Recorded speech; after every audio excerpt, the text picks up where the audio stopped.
So we went in, yeah.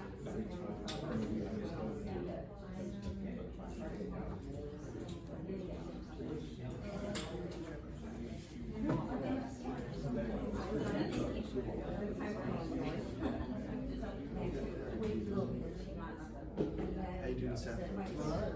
What brings you out tonight?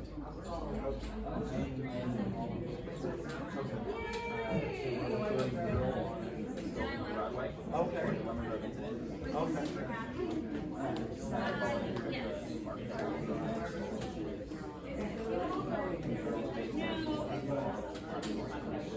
Oh, really? That's wonderful. Yeah. Thank you.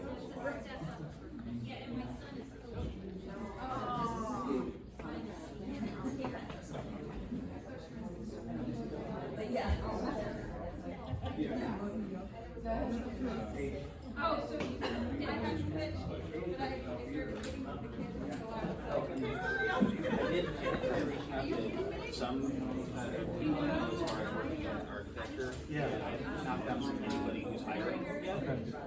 The other one's doing insurance? Not as far as I'm aware, at least what I've been told. Okay. Because he's not looking at me. We're not Yeah, looking to get hired, but to do an intern, learn about it and all that. So.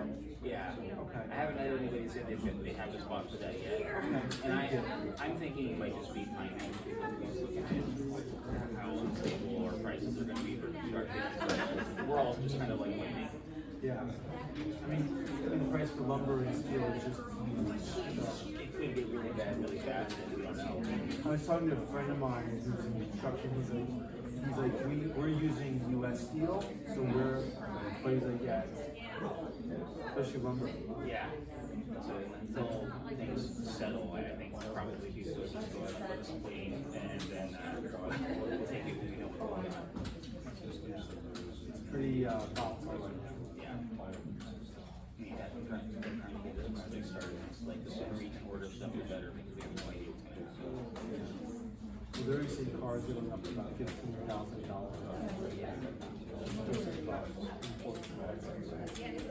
Going up 15,000, like a lot line for that, like that's.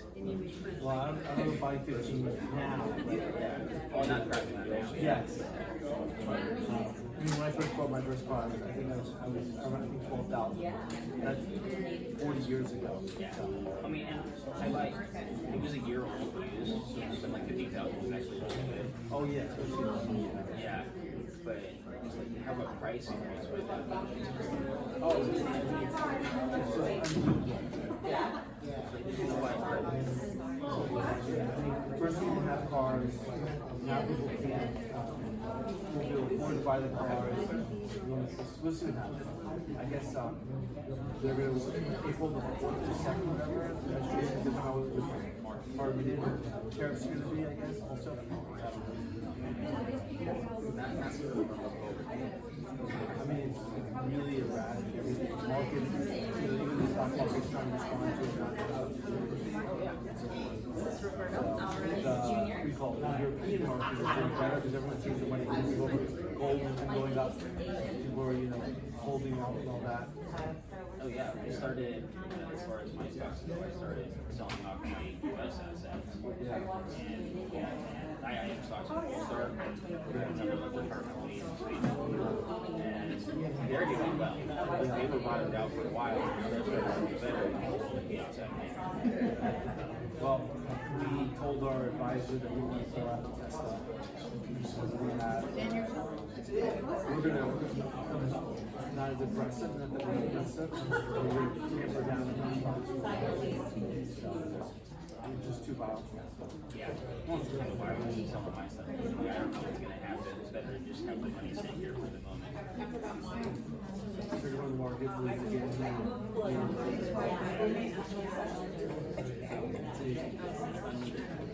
The market was doing well, and he's creating a lot more havoc. Whether it's about the government orders, the programs they were running, the service they were doing up in arms, offering tax assistance to people that require taxes that are help without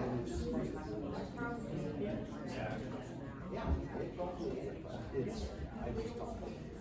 People are going to be well.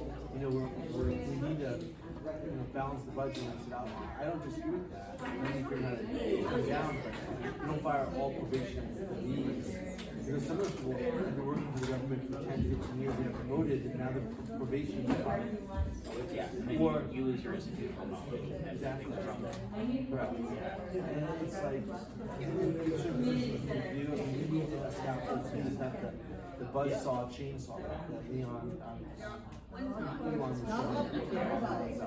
And it's really creating that, a friend of mine that worked, and they had just quoted somebody, going through testing for the bird flu.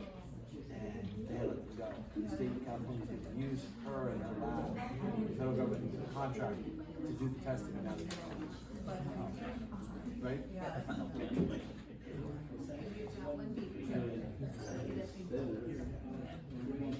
I'm sure there's some sort of abuse, like, I'm sure it's there. But like, go to an agency that's able to do some checks and like start there. Well, each agencies actually have auditors and investigations. Well, they did. Let's start with,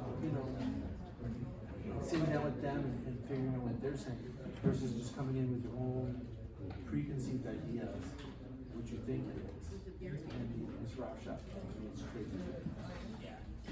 And then, the whole idea, we could do the BI, they eliminate Enola Gay, bomber from World War II. The war, they never did, because they were getting the planes, they eliminated off the records for the foreign defense, right? I mean, that's the thing. It's nonsensical. Nonsensical. It makes no sense at all, so. There is a way to do this stuff with this.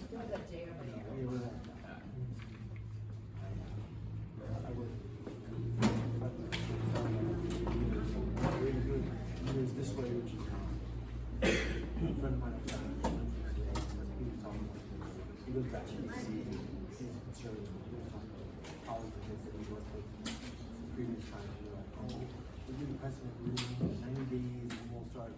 They're not, they're just crazy. They're not considering consequences.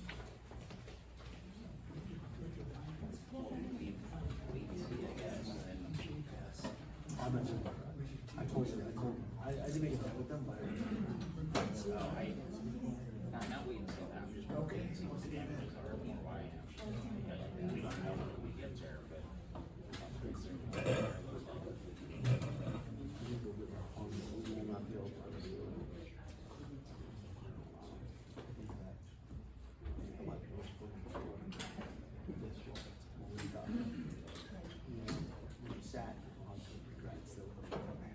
Welcome to the City of Lemon Grove's regular city council meeting. I'd like to remind everybody to silence their cell phones. Thank you.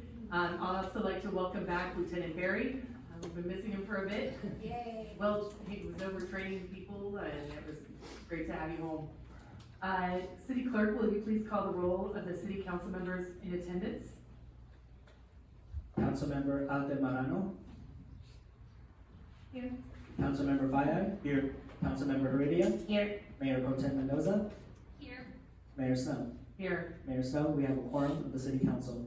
Thank you so much. Councilmember Altamirano, can I get you to lead us in the Pledge of Allegiance?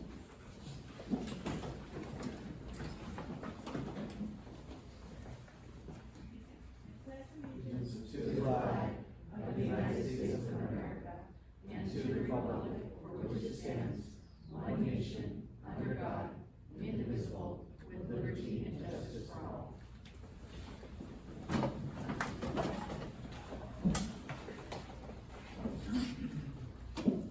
Thank you, Councilmember Altamirano. Now we'll go to changes to the agenda. Do we have any changes to the agenda? Mayor Snow, council members, and members of the public, city staff has been informed of Councilmember Aldemarano's request to pull item number 1B, and that is the City of Lemon Grove payment demands from the consent calendar. I have no further changes to tonight's agenda. Okay. We will take item 1B up after the report to council after council reports are complete. Are Are there any other changes to the agenda? Mayor Snow, I have no further changes. All right, next we will have a presentation. The presentation is regarding the Lemon Grove Incident Day. I'd like to invite Pastor Ann Stapleton to receive the proclamation and to discuss Lemon Grove Incident Day.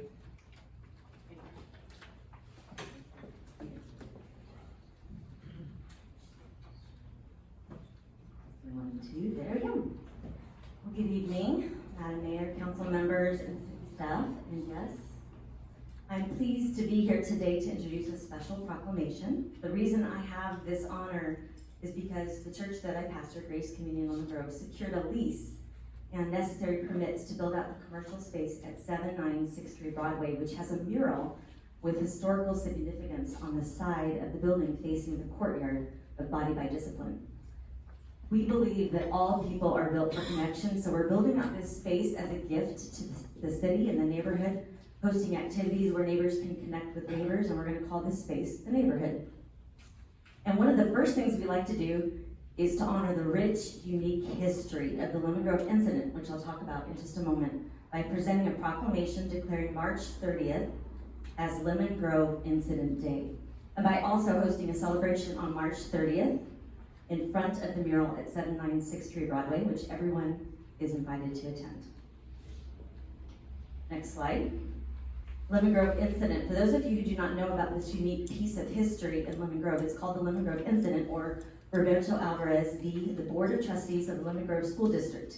And it was the United States' first successful school desegregation case, occurring in 1931, when Mexican-American parents successfully challenged the Lemon Grove School Board's district's attempt to segregate Mexican-American children. This ruling was 23 years before the well-known Brown v. Board of Education, the 1954 landmark case where the U.S. Supreme Court unanimously ruled that racial segregation in public schools was unconstitutional. After the successful ruling in the Lemon Grove, with 12-year-old Roberto Alvarez as the plaintiff, the boy in the white shirt that you see there on the slide, the parents of the children who the school board attempted to segregate told their kids not to brag about it, but just to simply go back to school, be grateful they were back with their friends and learning together. Next slide. This important piece of history was almost lost with its generation. Even Roberto Alvarez Jr., who is here tonight, the son of the plaintiff, did not know about the case that he was pursuing until he was pursuing his PhD from Stanford and came home to interview older family members. When he kept hearing this thing, the school thing, the school thing. And he was like, what school thing? He began digging and uncovered this fascinating and important piece of history. His father was the plaintiff. Next slide. Since the time that Roberto Alvarez Jr. uncovered the incident, there have been academic papers, books, video essays, historical presentations, and even a PBS one-hour documentary created on the Lemon Grove incident. And if you go to Google or YouTube and just type in Lemon Grove incident, you can learn so much about our history. The Lemon Grove Historical Society has a wonderful write-up about the event on their website, and they have historical articles, photos, pieces at their museum, and I encourage everyone to learn about this significant event in the history of our beloved city. Next slide. One of the most visible retellings of this incident is the mural that Mario Chacon, who is here tonight, painted on the side of the building at 7963 Broadway in 2022. And if you've not seen it, I encourage you to go down Broadway and peer through the fence of the courtyard of Body by Discipline and take a look at it. Or, next slide, better yet, come to our celebration on March 30th. We're gonna open up that courtyard. This is what it looks like. Y'all probably know where the giant pizza deli is, right? And Roberto's gonna be there to tell the story in person. And I wanna personally invite everyone here to join us on Sunday, March 30th at 1 p.m. at 7963 Broadway for a celebration of the 94th anniversary of the Lemon Grove incident. And this is also listed on, the flyers listed on Lemon Grove Happenings, if you want the information. And I ask that people park in the parking lot between Miss Donuts and Totomoto, where there's more parking. They can just walk down the front to 7963. So last slide, we would be honored If you would come celebrate a unique piece of Lemon Grove's history retold through a beautiful mural on Broadway. And now I would like to invite up Dr. Roberto Alvarez Jr. and artist Mario Chacon, come on up, to receive the proclamation to be presented by Mayor Snow.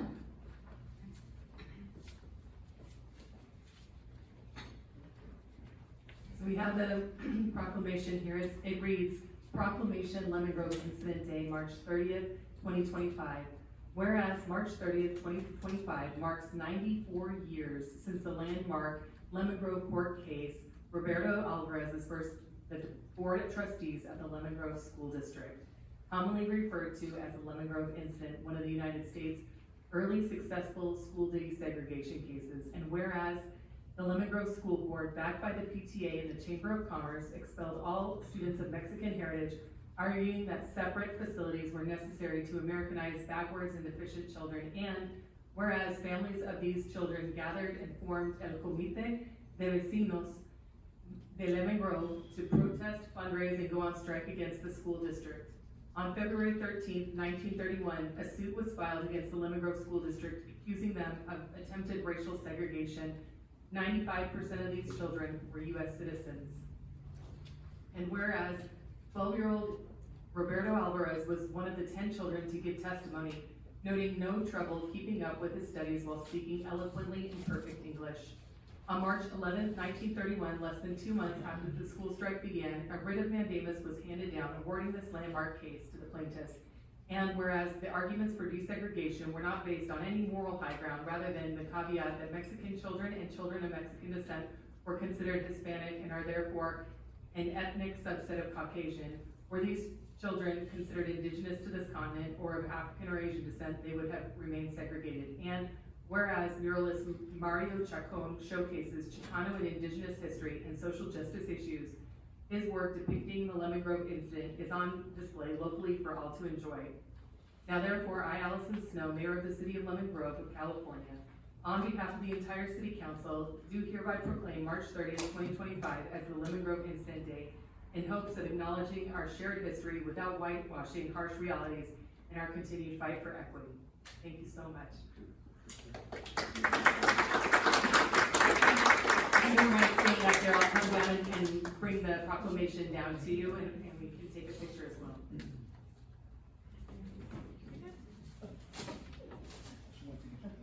Come on up here, she's gonna come down and. Oh, I see.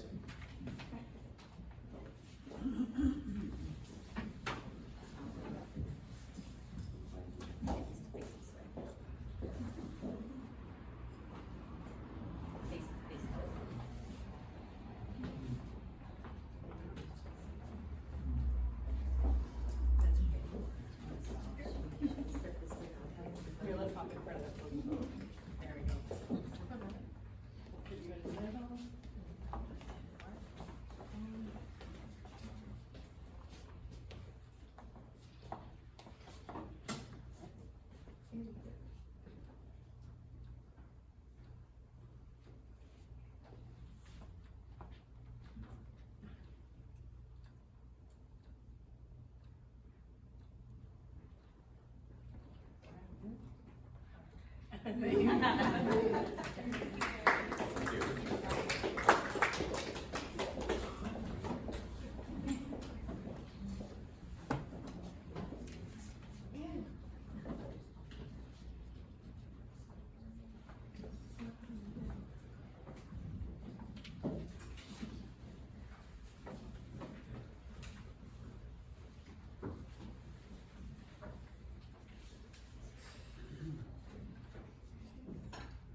So before we move on, did any members of the council have any questions for Pastor Stapleton?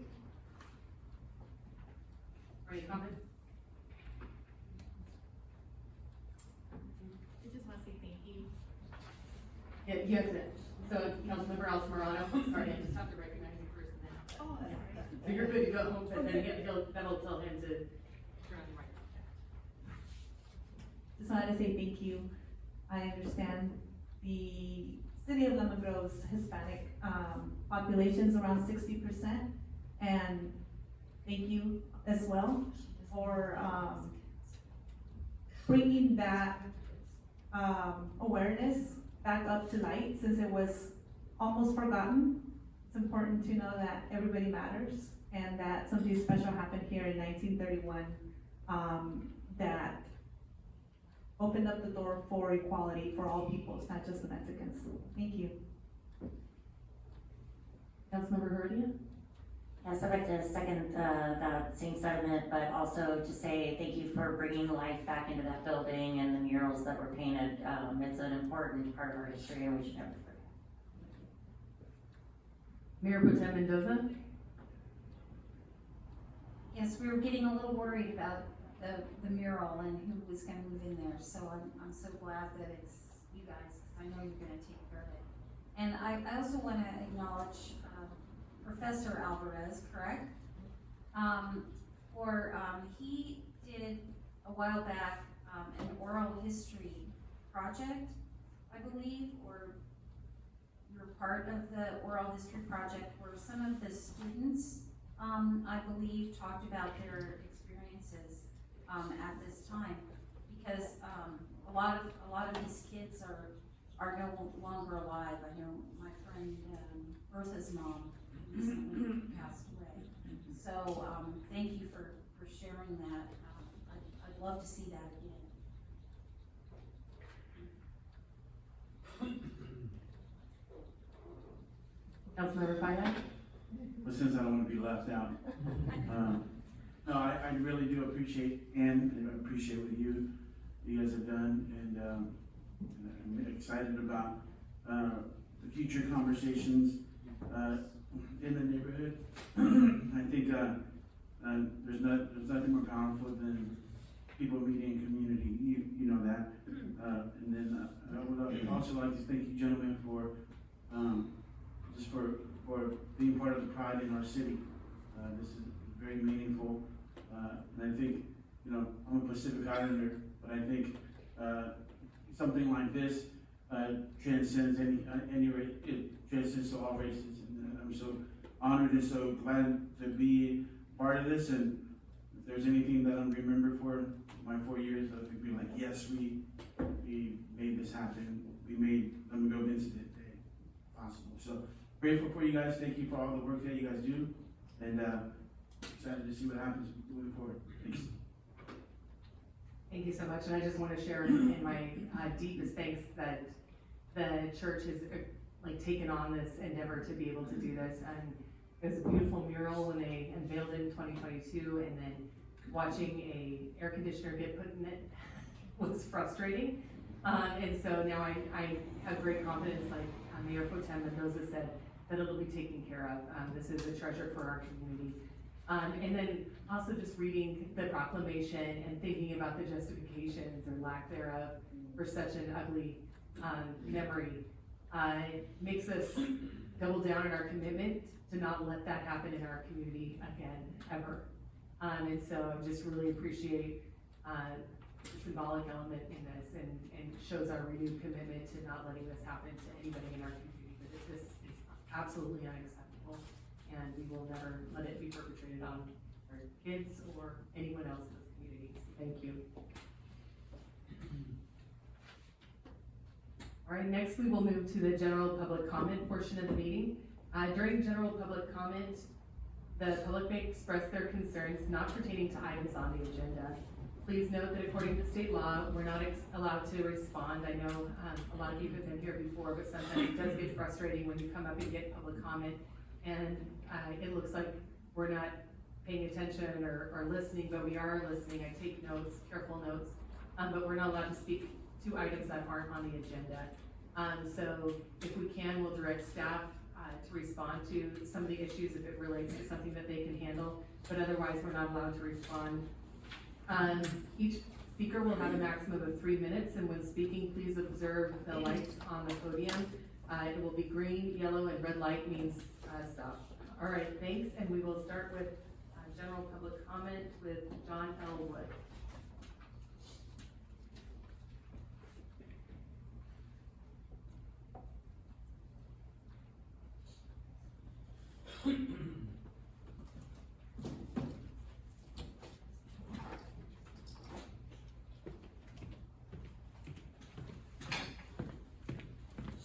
John Elwood. First off, I moved here in '87. Started attending council meetings in 1994. I missed a couple meetings when I had a hip replacement. Had to learn how to walk again. I missed after I broke my neck, eastbound on Central at Massachusetts. They partially fixed the corner. It's not fully fixed. It's still a bad place to do anything.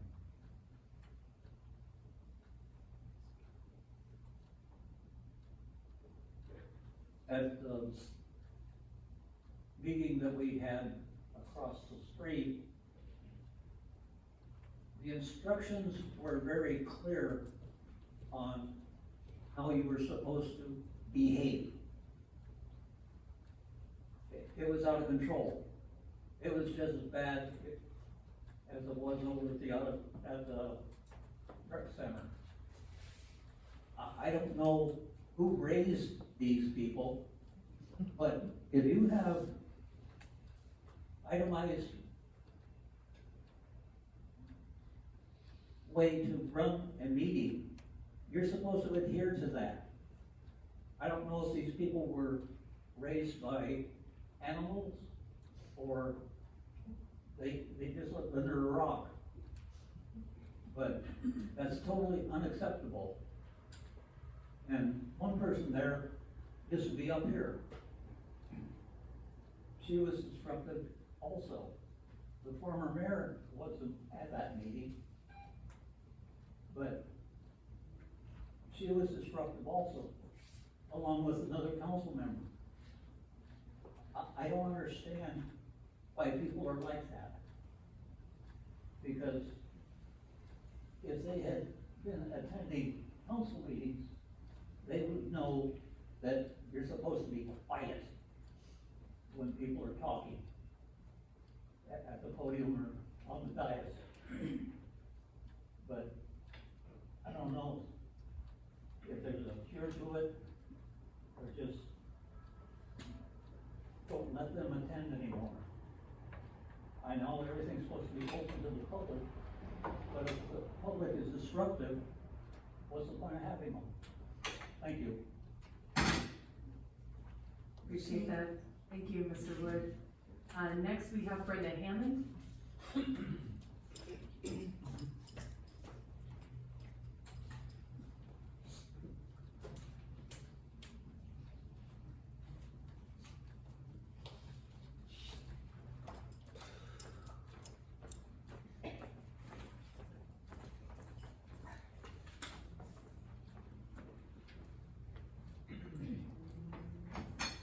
Hi.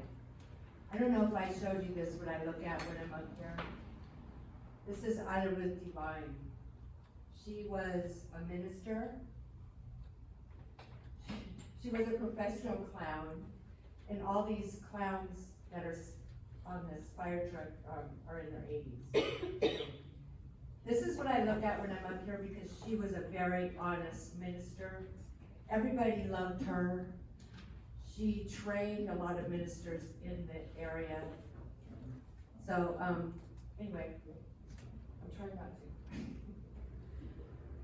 to. I wanted to thank you for having the multicultural fair. That was great, and we had fun. Well, at least I did. I think I was the only one dancing out there again. But no, thank you. I thought that was very awesome, and I'm glad it turned out the way it did. And since I have another minute, Sarah Nunez, I don't know if you guys remember her, Roberto probably does. Sarah Nunez wanted me to be mayor because of my family's involvement in the Lemon Grove incident. But I don't brag about it, but then some of the Nunez and Alvarez family know about who that was, and I'm not gonna get into that tonight. But here we have another group of people taking advantage of a situation that, after all these years, why didn't they take advantage of the situation before? So that's all I have to say. Thank you, Ms. Allen. Next we have Truth. Let you go for it. Sorry. Hey, I don't know why, but I always come back every 3 months. I don't plan that. I enjoyed the history, Eudora, hi, and congrats. Back in maybe February, I think it was, I saw a traveling mayor, Allison in Imperial Beach, and what was funny is I happened to mention Lemon Grove, and then right before she showed up, I don't know how that happened either. During the oath of office, I was very happy to see Allison display genuine respect for the position and the responsibility it requires, rather than showboating. And I've even seen her show up to meetings sick. Thank you for that. I was also impressed, Allison, with the civility and professionalism you displayed by publicly apologizing to Jasmine Mendoza about the social media prejudgment. And thanks, Steve, for your well thought out words on bringing the city together by focusing on the issues rather than appointment union politics via social media scapegoating. And tonight, I'm gonna have a little bit of fun, because I want to dedicate my comments to A. Grover, the late James Anthony Ellis. I did bring a photo, because without this guy right here, I would have never found this building to participate in these meetings, so you can blame him for me being here. Jim was a great poet, a great person, and I know he would have wanted me to say this, a genius, handsome, awesome guy that everybody appreciated just for existing, and for as long as he did. But I have no idea how I'm supposed to collect $20 from him for saying that now. But I thought I'd read a poem we actually wrote together via email almost a year ago now. It's called The End of the Circus. You all belong on the planet of the apes. Segregation abound, pushing everyone to chains. Though hands no longer drag upon the ground, much feels the same. Representation behind a mask. Politicians, the parasitic class. The people cry out, mere maniacs, you really did it. Knowing that collectively, we all hit it. Blinded by the palm of our own eyes. Escape from beneath the myth of utopias. The only injection to suffice, truth serum. Born again from the end of the circus. Collapsing coliseums and arenas spell the end of the hypnotic spell. Stepping into the receivership role, take control of the direction you dwell. Each individual citizen joined with the others, all sisters and brothers. The past is the present and the future is now. Drowned out voices of progression, regression. Decisions made in isolation, no more consent to the spiral. So now we move together in one direction. Upturning the false leaders and false elections, we move now, now, now. The battle's final chapter and reboot smells like the forbidden fruit of freedom. And so that's the end of it. In a way, it almost describes Lemon Grove if you think about it. No more spiral, it's going upwards. So here's a little of my vision for the city's future. A fixed sidewalk in front of the Arco on Broadway, fixed roads, safer pedestrian crossings, no more empty storefronts on Broadway, starting with beautifying those that are currently vacant, and eventually a revitalized Broadway full of small businesses with a neighborhood feel and a lot of color and light. Lemons to lemonade. Thank you. Thank you so much, Truth. And then Mayor Snow, I'll just have one more. Next we have Larry Bono.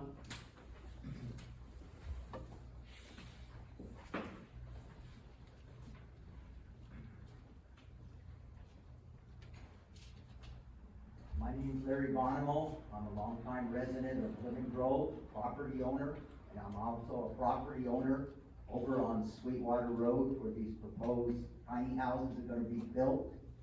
I don't know if you people know, but in 2005, 2006, the gas station had a tank leak.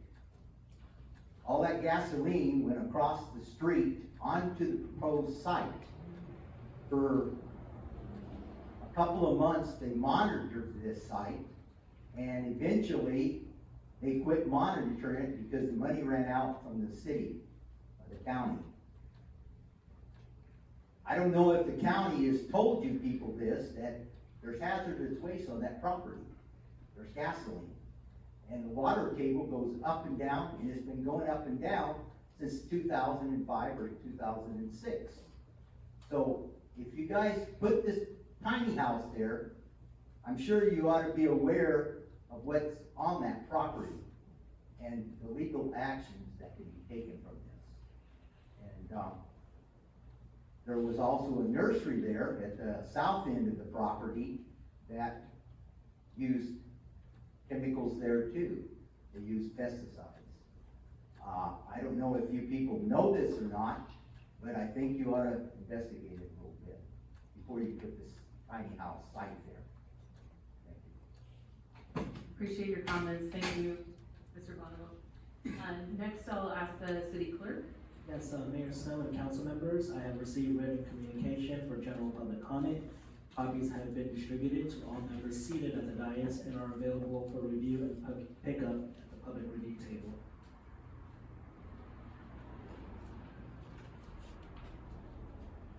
The general public comment portion of the meeting is now closed. Do I have a motion to approve the consent calendars, items A through E, excluding item 1B, which was removed by Councilmember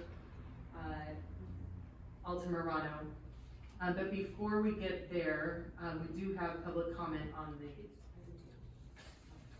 Okay. Just want to make sure there's no public comment on the consent calendar, right? There's for hands, there's one for 1B, and if you bring it up, the. Okay. All right, so do I have a motion? I'll move approval. I move approval of the consent calendar. I think minus B, correct? Yes. And I'll second that. Mr. Clerk, can you call the roll? Yes, the motion was made by Mayor Pro Tem Mendoza with a second by Councilmember Heredia to approve the consent calendar, items 1A through 1E, excluding item 1B. I will now conduct the roll to go on the record. Councilmember Altamirano, Aye. Councilmember Heredia, Aye. Councilmember Fayad, Aye. Mayor Pro Tem Mendoza, Aye. Mayor Snow. Aye. The motion carries on a vote of 5-0. Thank you. Next, we will move to the report, City Council, item number 2.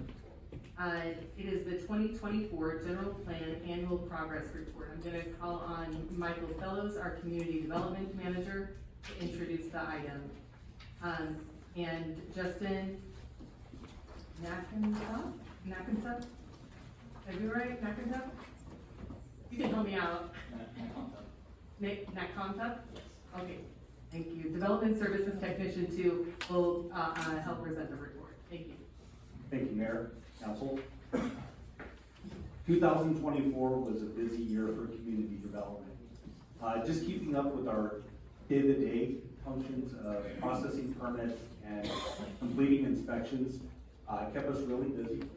And it seemed as if nearly every sizable project in town came to fruition at the same time this year. For example, there was a 17-unit apartment complex located in Church in New Jersey that was final and received occupancy. We have the 66-unit Kelvin project that received occupancy. We have the 72-unit Terraces project, the end of Broadway, that received occupancy. The Bonita Place project, which included 14 single-family units with 9 accessory dwellings, also was completed and received occupancy. About half of Vista Azul's 20 units were completed and received occupancy, and about half of Golden Avenue townhomes received occupancies this time. And it just seemed as if all these projects came together. And one of the state staff members, Bill Chopik, who's in the front row here, he really helped navigate all the challenges this year. And then Justin also helped greatly with, couldn't have gotten through without either one of them, and so I express appreciation for them. We'll transition into the presentation. So I'd like to introduce our Development Services Technician, Justin McConta. I've been forgive me, Justin, and he's going to help us with he's going to do the presentation of this item. This is Justin's first council presentation. Mike. So good evening, Honorable Mayor, members of the council, and also members of the public. It is my pleasure to present to you the 2024 General Plan Annual Progress Report. for calendar year 2024. Next slide. And before getting into the actual report, I just wanted to provide a little bit of context and information about what the general plan is, for those who might not be familiar. So a general plan is a policy document that is required by every jurisdiction in the state of California.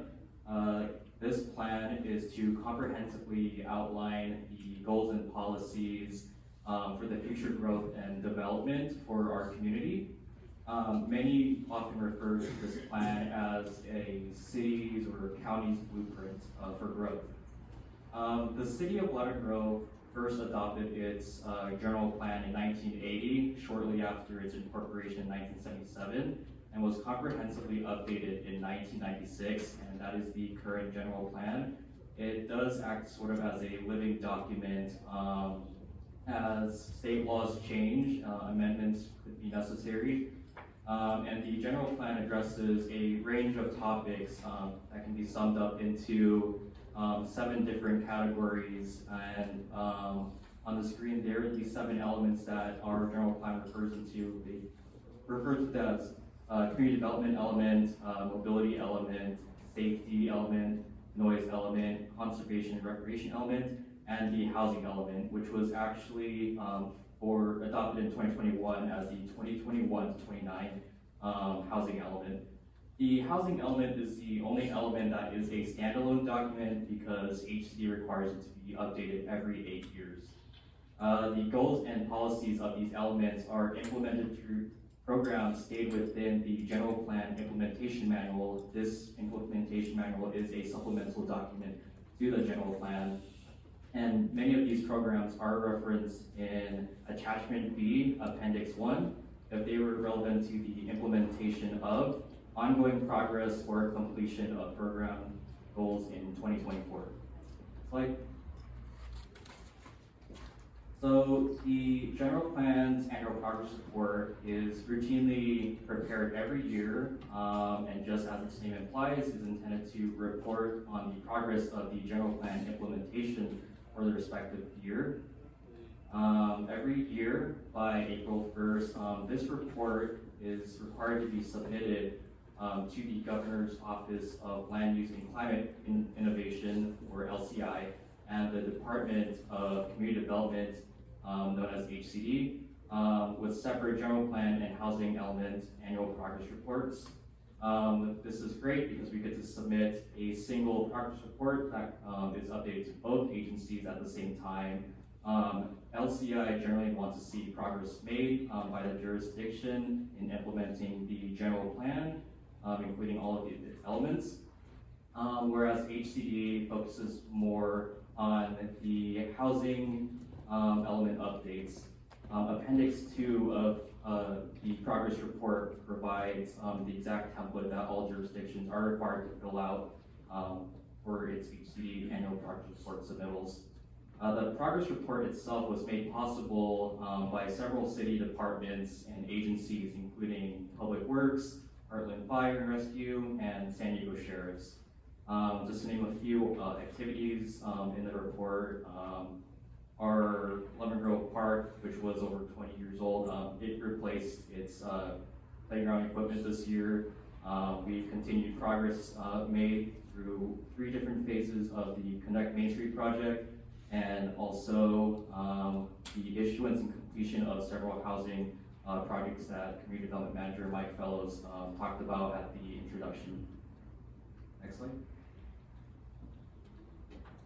And so going into some of the information that HCD wants to see, permitting data, this slide provides a number of residential building permits that were issued each year since 2010.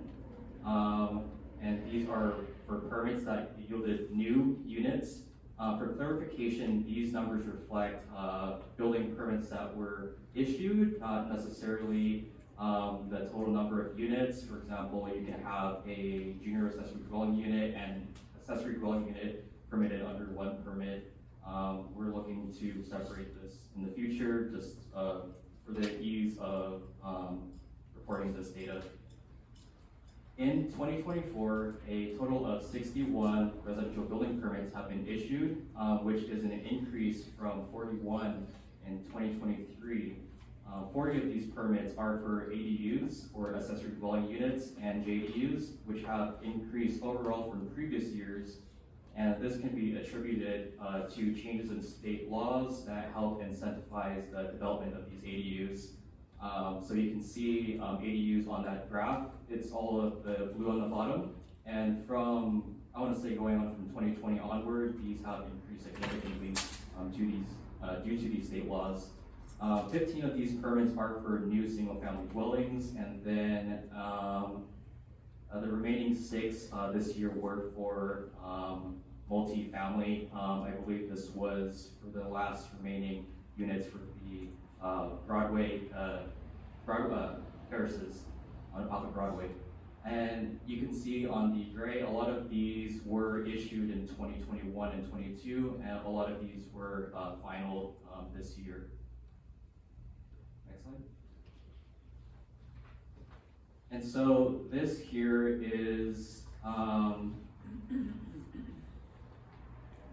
the exact,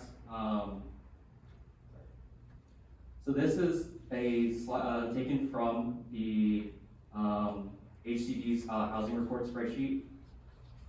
So in the recent housing element, Lemon Grove was allocated 1,359 units as part of the regional housing needs allocation, which I'll continue to refer to as the RHNA.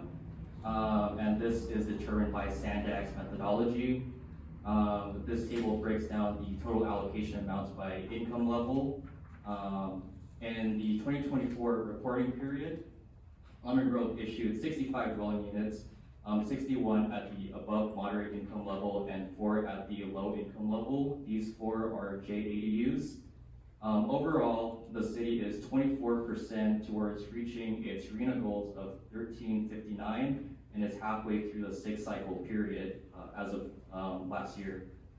With guidance from HCD, dwelling units that are often counted towards RHNA include single-family homes, ADUs, JDUs, multi-family dwelling units, and also separate living quarters. In multifamily settings, each separate living quarter is generally a unit of that multifamily development. Most of these are typically owner-occupied or long-term rental housing. And HCD states that units that are not counted towards the RHNA include some senior housing, some student dormitories, some single resident occupancies, and shelter beds, as many of these examples do not meet the definition of being a substantially separate living quarter. There are no immediate penalties for not achieving the RHNA allocation other than being required to streamline the permitting process for development in future housing element cycles. When housing falls short, it could trigger some provisions in state law to establish specific requirements that the city would have to follow, and this is more outlined in detail in Senate Bill 35. The purpose of the RHNA allocation is to help the city identify its share of housing needs for the greater region, or San Diego County, and ultimately statewide. The RHNA number is not a construction mandate or a quota. And next slide. And with that, staff recommends that a resolution be adopted to recommend the council acceptance of the 2024 General Plan Annual Progress Report, and direct staff to submit the report to both the California Governor's Office of Land Use and Climate Innovation, LCI, and California Department of Housing and Community Development, HCD. And with that, staff is able to answer any questions that the council might have.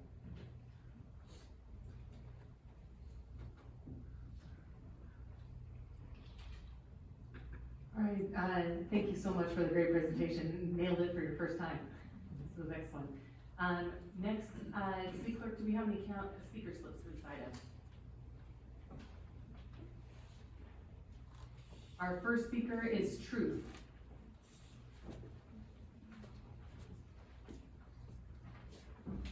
You just set me up, Allison. When are you gonna know Justin's name? Pro tip, you just say Justin in, welcome. Okay, let's get to the boring stuff. 40 privacy invasive ugly ADUs built last year, little to no traffic mitigation, no fire mitigation, oh well. And why is that? Because you have a bunch of housing numbers that the state is demanding. 1,359 are demanded of Lemon Grove by the state, yet there was only 326 permitted units. So obviously, we're looking at something that's impossible. But Justin said, SANDAG determines the RETA methodology. Isn't it HCD that determines that, and SANDAG just whines at them and they don't listen? He also said it's not a quota. Well, that's interesting because there's some bills that say that it's going to be if it isn't already a quota. There's some bills that don't ask me to quote it. I really don't care because I don't listen to these people. But they're saying the city's gonna have to pay $50,000 a month if they don't do what is demanded of them. Obviously, it's not gonna happen. When some things is not gonna happen, I imagine it's both. The units aren't gonna get built, and the $50,000 fines are not gonna happen either. Because no city can afford that, and no city can afford to keep building without mitigation. So, I would ask, is the city gonna consider a waiver for what's required? Or the city is gonna pay the fines, or is the city maybe smarter and had a bunch of money to spare? Class action lawsuit against the state by many cities and many counties. That's what I'd like to see. Beautified trolley corridor, I'm still waiting for that. You guys made sure to add bike anywhere day in this. Thank you for that. It's too bad nobody's using the bike lanes. I'll wait for that too, I guess. And you have state-of-the-art telecommunication services, and that sounds really good. We need close-ups of your guys' faces. I look forward to that. You know what? I'm not going to talk about the emergency housing shelter crisis that's mentioned in there. I think I'll talk about that another time. Program 10 about installing solar panels, which cannot be recycled. I'm not down with that. And lastly, page 152, program 9 says, the city sidewalk master plan or sustainable mobility plan aligns with the SANDAG 2050 regional transportation plan. Is that accurate, 2050, or is it maybe 2030? That doesn't sound right, but you can let me know. Thank you.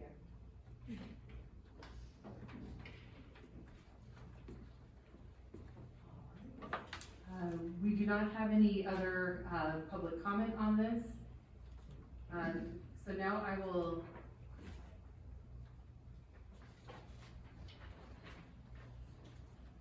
I'll ask staff to respond to some of Truth's questions.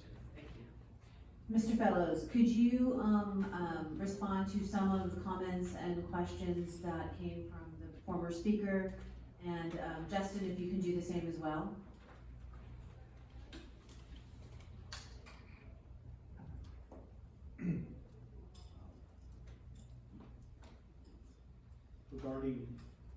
Regarding some of the concerns, accessory dwelling units were mentioned, and regarding us not being able to basically mitigate the impacts of the units. And ultimately, that's decided by the state. The state has mandated that the city allow accessory dwelling units. In residential properties, it could be up to 1,200 square foot ADU, accessory dwelling unit. If it's an owner-occupied unit, it can also have what's called a junior accessory dwelling unit, up to 500 square feet. And then there's a separate law, SB 9-2, that allows for secondary primary units on properties also.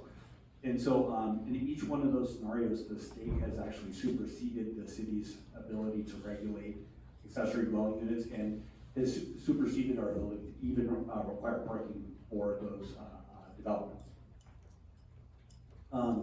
Some of the other issues regarding the RENA numbers and who assigns it, ultimately, my understanding is we do receive them from SANDAG, is ultimately where the numbers do come from. There is a process before that, before they get them, but we receive those numbers from SANDAG. Regarding the 2030 to 2050, with the trend, don't know the answer to that off the top of my head. Do you know, Justin? There was a question about the year on the traffic.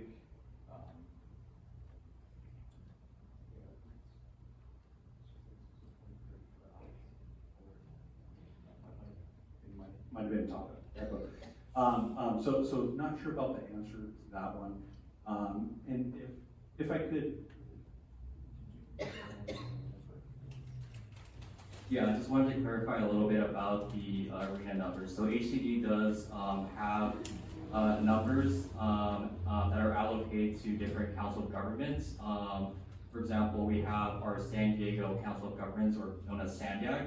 So numbers are allocated to SANDAG, and there are 19 participating cities in SANDAG, and that larger number gets allocated to 19 of those jurisdictions. And they're typically based on factors that could include distance to transportation and transit, economic opportunities, and a lot of this is outlined in SANDAG's methodology on their website, so you can go ahead and find that information about the exact methodology that they use to assign the city of Lemon Grove its arena numbers.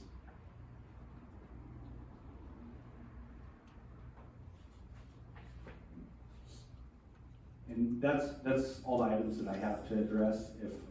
If we miss any that would like clarification, if the speaker would like to bring those up, we can address those. But that's what we currently have as a response. Thank you, Mr. Nakamtak, Mr. Fellows. So we will now turn it over to council members to see if they have any questions for staff. Councilmember Altamirano. Just so I understand this, I know back in 2020, we were dealing with arena numbers, and my memory I don't recall. So our goal is to build 1,359 homes or structures from the period of 2021 to 2029? Correct. It's actually to plan for that number of units between 2021 and 2029 for the 6 cycle. And I see that there's only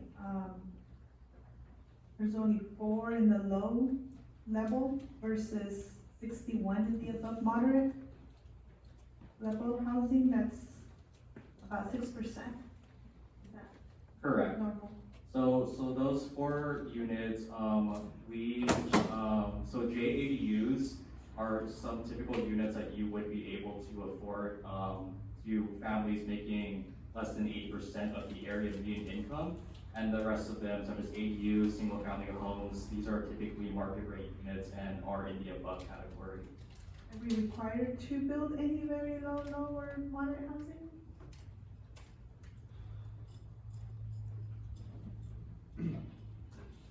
There's no requirement that we build it. It would be typically developers approaching us looking to construct it, those levels of development, affordability. And there's a lot of state laws that deal with reductions and regulations and permitting process reductions and everything else when it comes to affordable housing development. So a lot of it is just the, we get approached by developers, and they're the ones who construct it. If I recall correctly, I believe the project in Church in New Jersey had an affordable housing restriction on it. I forget the level there, but ultimately it's generally market driven by developers. I see. So I understand the city doesn't build it, but is the city required to ask the developers, or are we required to build any very low or low housing?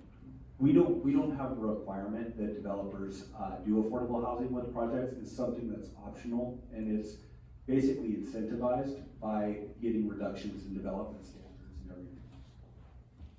Thank you.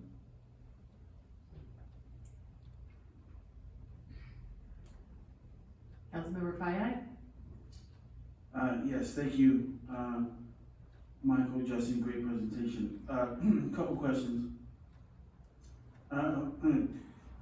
2021, we had 118 total, and then 2024, we're at 65. Can you guys speak into to that difference? Why there's, in 2021, we had such a higher number as far as arena is concerned, in comparison to 2024? 321 higher in which category? Are you talking about the multifamily? Just the total. Okay, the total. So the reason why 2021 and also 2022 is a lot higher is because we had a lot of multifamily development, and because this is actually by unit, a lot of our developments, including the Kelvin project of 66 units, and also the 17 units of the Grove project, the Terraces units, I forget the exact number, but that also yielded a lot of units. So those were issued in those 2 years, 2021 and 22, so that's why they're considerably higher in those years. So according to that chart, it's by permits issued. And so we haven't issued many major multifamily projects in the past year, so that's why it isn't as high as those years. Okay, have there been multifamily requests recently that we haven't granted permits yet to, or? Staff does have some projects that are currently submitted that are in processing, that are working their way through the process. And do keep in mind that the numbers that we're looking at, I believe, if I'm thinking of the right slide, are for permits issued, whereas a lot of those, or just issuance permits, where a lot of those got actually built and final this past year. But we do have some projects that are in the pipeline, but not in those same numbers we saw then. Most of that is just market driven. They come to us, a developer comes to us, they want to do a project, they're looking for property in town, they look at the regulations to see if it fits what they're looking to do, and if so, they submit an application. So it's generally just a matter of what the market was looking to do. Okay. And then my last question would be, is there, so there's 19, so in Sanday, there's 19 participating cities, right? As far as. Yes, that's correct. Right? Yes. So is there a comparable city to us that has the, I guess what I'm asking, is there another city that's comparable to Lemon Grove, and are the numbers almost aligned with that city?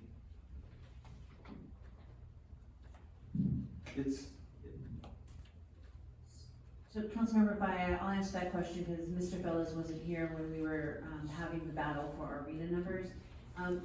Sandig had a very complicated process on how they allocated numbers. And one of the big thresholds with the allocation of numbers depended on how many trolley stops or trolley stops that you had. So, and bus stops. And so we received a lot more housing because of the fact that we have the Massachusetts Station trolley stop and the Lemon Grove Depot trolley stop, as well as a bus thoroughfare. The city closest to our size is Imperial Beach, and their number is a smidgen lower than our number. Even Coronado, which is close to us, has a lower number than us. We were the only city in the last cycle that completed all of our arena numbers from the very low to moderate. I would presuppose, unless something drastically happens, we're probably gonna miss that mark this year, but I think every city in California is not gonna make their arena numbers this year because of constraints, building materials. It's just gonna be a lot more challenging to build in the next several years, or even to issue permits for the next several years. Thank you. Thank you.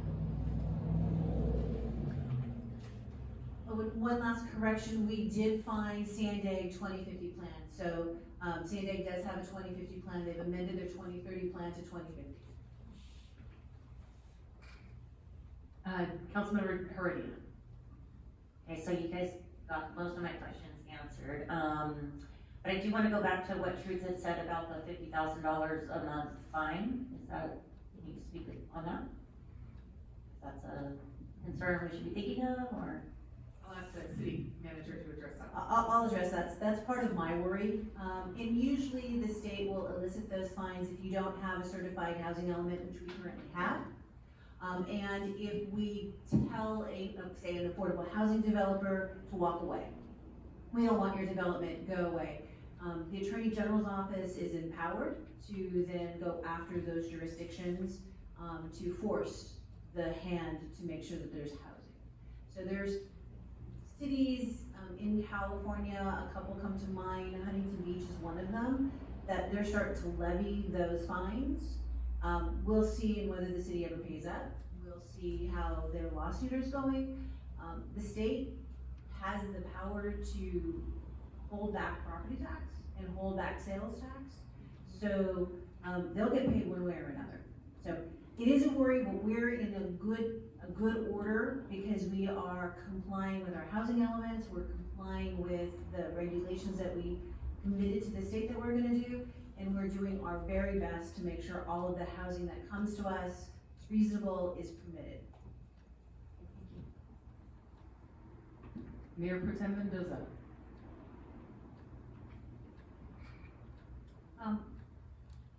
I just wanted to add a little bit of clarity to a couple of things. So, HCD, which is of the State Housing and Community Development, they given the RHNA that we're talking about is the Regional Housing Needs Assessment. So the state said, based on population, people moving in, people moving out, comes up with a housing number that the whole state needs. Then HCD breaks it down for each county in California, and then the county uses SANDAG to decide how to take that large county number and divide it up between 19 entities, which are 18 cities. There's 18 cities, incorporated cities in San Diego County.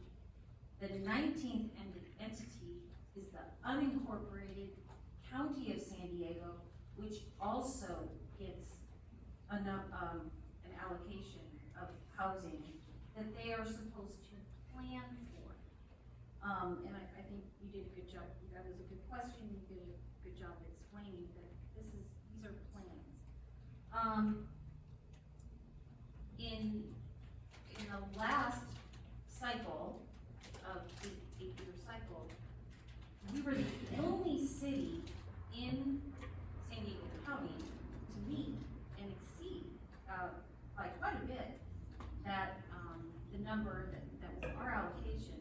Only 13 cities in the whole state of California met that allocation. And so most cities aren't able to meet their plan. And there hasn't really been a penalty. The only penalty, like the city manager said, is if you don't even come up with a plan, if you don't submit a plan at all. And I believe Encinitas is the city in our area that just said, we're not gonna build any low-income housing in Encinitas. But, and I think they changed their mind, and now they must have suffered some penalty. Because they're gonna withhold, the state's gonna withhold funding if we just ignore them. And then as far as planning, we've got our downtown village specific plan coming up. And that's a plan that, in fact, our CAC is going to be taking a look at that. And that is within that plan, we're promoting or encouraging more housing. So that's one way that we as a city can try to plan for more housing. And so that's what we're doing. And if you haven't seen that downtown village specific plan yet, take a look at it. So questions, or just kind of a comment too, on this one slide where it says residential building permits issued by year. Those sometimes it takes people 2 or 3 years to finish their projects. So some of these projects haven't been finished, and sometimes some of them may never get finished. I can think of some projects 20 years ago that I looked at as a planning commissioner, and that empty lot is still sitting there. So I don't know. Hopefully somebody will build on it someday. It's on my street. And then someone else brought this up. it is, we need very low income housing in Lemon Grove, and that's a concern. And I'm not just concerned that we meet an arena allocation, which right now is 0. We haven't done any of it.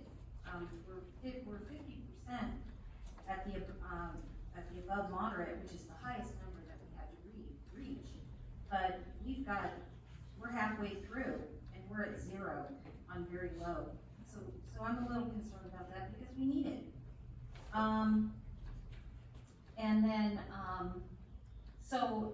as we move forward and we make plans, we should be planning to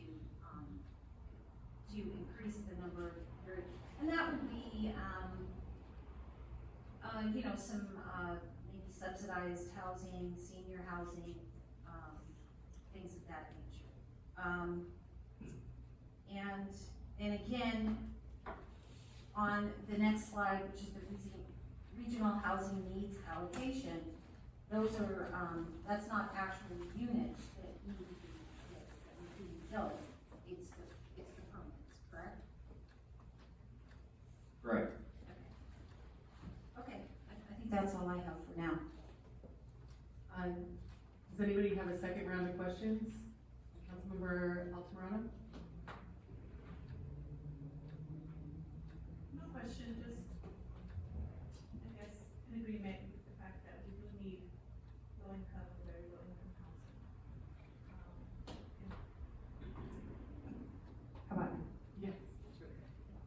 Just in agreement with, Councilmember, Mendoza, that we do need low income and very low income housing for our community. We're not, we have 0 on the very low, and we have a total of 23 for the low. So just come up with a way to encourage developers or encourage our community to build those homes, whether it be junior ADU or senior housing or whatnot. I think that's important. We need it. Thank you. City Manager? Yeah, just one clarification, these are new housing starts. So we currently do have very low housing in town that houses, the Grove Motel is considered a naturally occurring very low housing site. So we do have all of the categories currently existing in town. What our goal is trying to get new starts, or new very low, new low housing. So this is about new stuff, not current items. Councilmember Faya, any thoughts or questions? No questions. Okay. Councilmember Hurdia, this is the time to deliberate, any thoughts or questions? Just want to thank city staff for the thorough, whatever that word is, presentation, thank you. Thank you very much. Mayor Pro Tem Mendoza. I think I'll just jump to move to adopt the resolution. It's the 2024 General Plan Annual Progress Report and direct staff to submit the report, both the California Governor's Office of Land Use and Climate Innovation and the California Department of Housing and Community Development.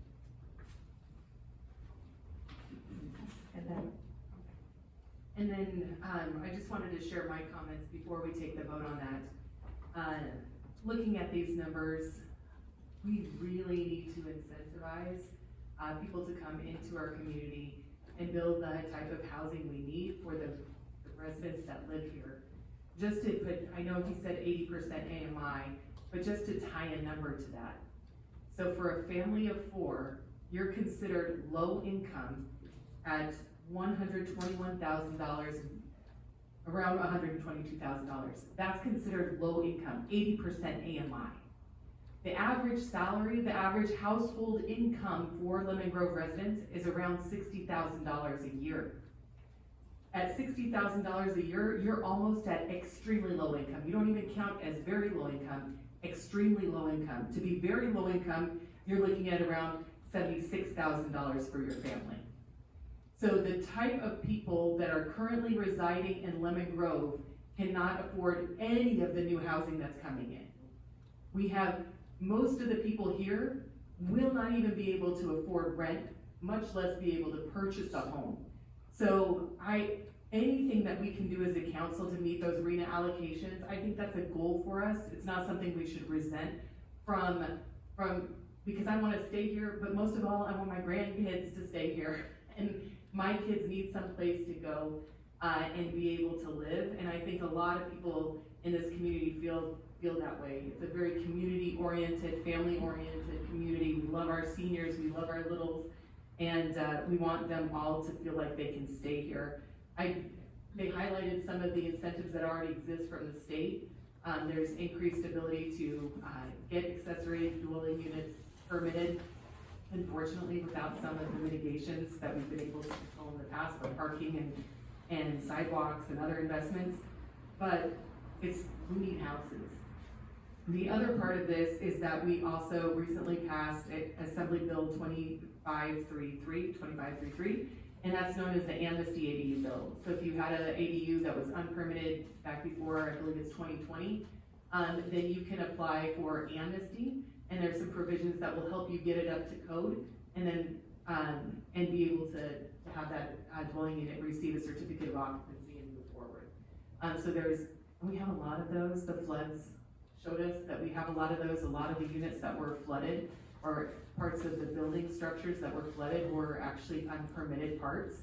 And so we learned that there's a lot of this in the community, and so please, community, take advantage of this opportunity to receive amnesty, and let's get those safe, but also with their certificate of occupancy so that more people have a place to live. But I think what we're hearing, we're all in agreement, because we all come from this demographic, is that we do want to see more of these very low income, even moderate households, and that, like, if we can get builders to come in, we should really think about incentives to make sure that we meet these goals, and stuff. So with that, I will turn it over to the clerk to call the vote.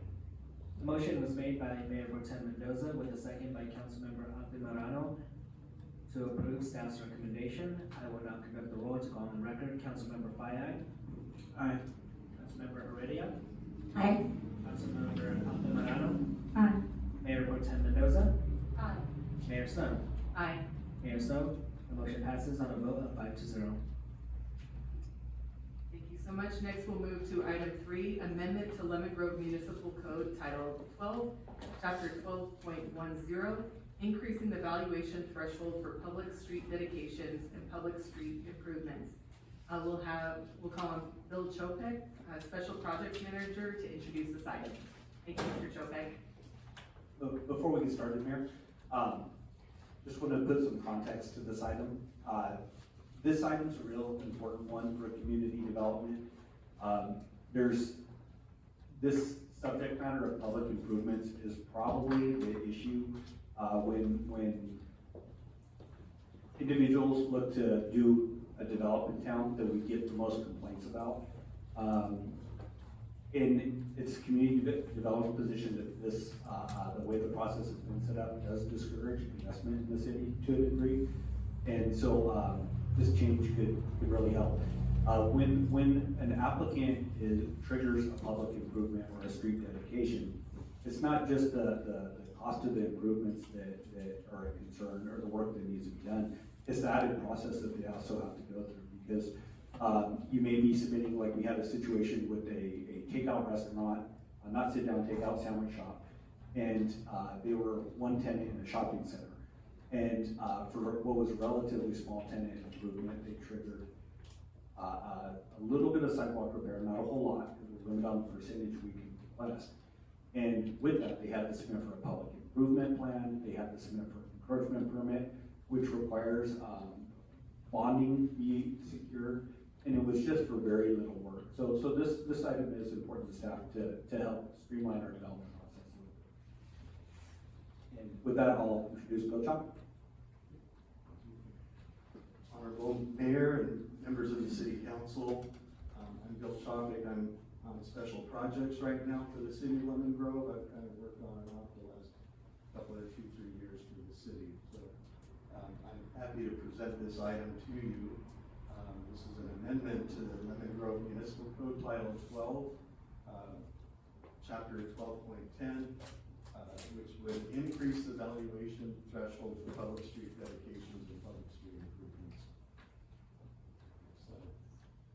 So currently, this section of the Lemon Grove Municipal Code requires public street dedications for building permits with a valuation of $15,000 or more. So this figure, $15,000, dates back to 2006, and there's been considerable increases in construction costs since then.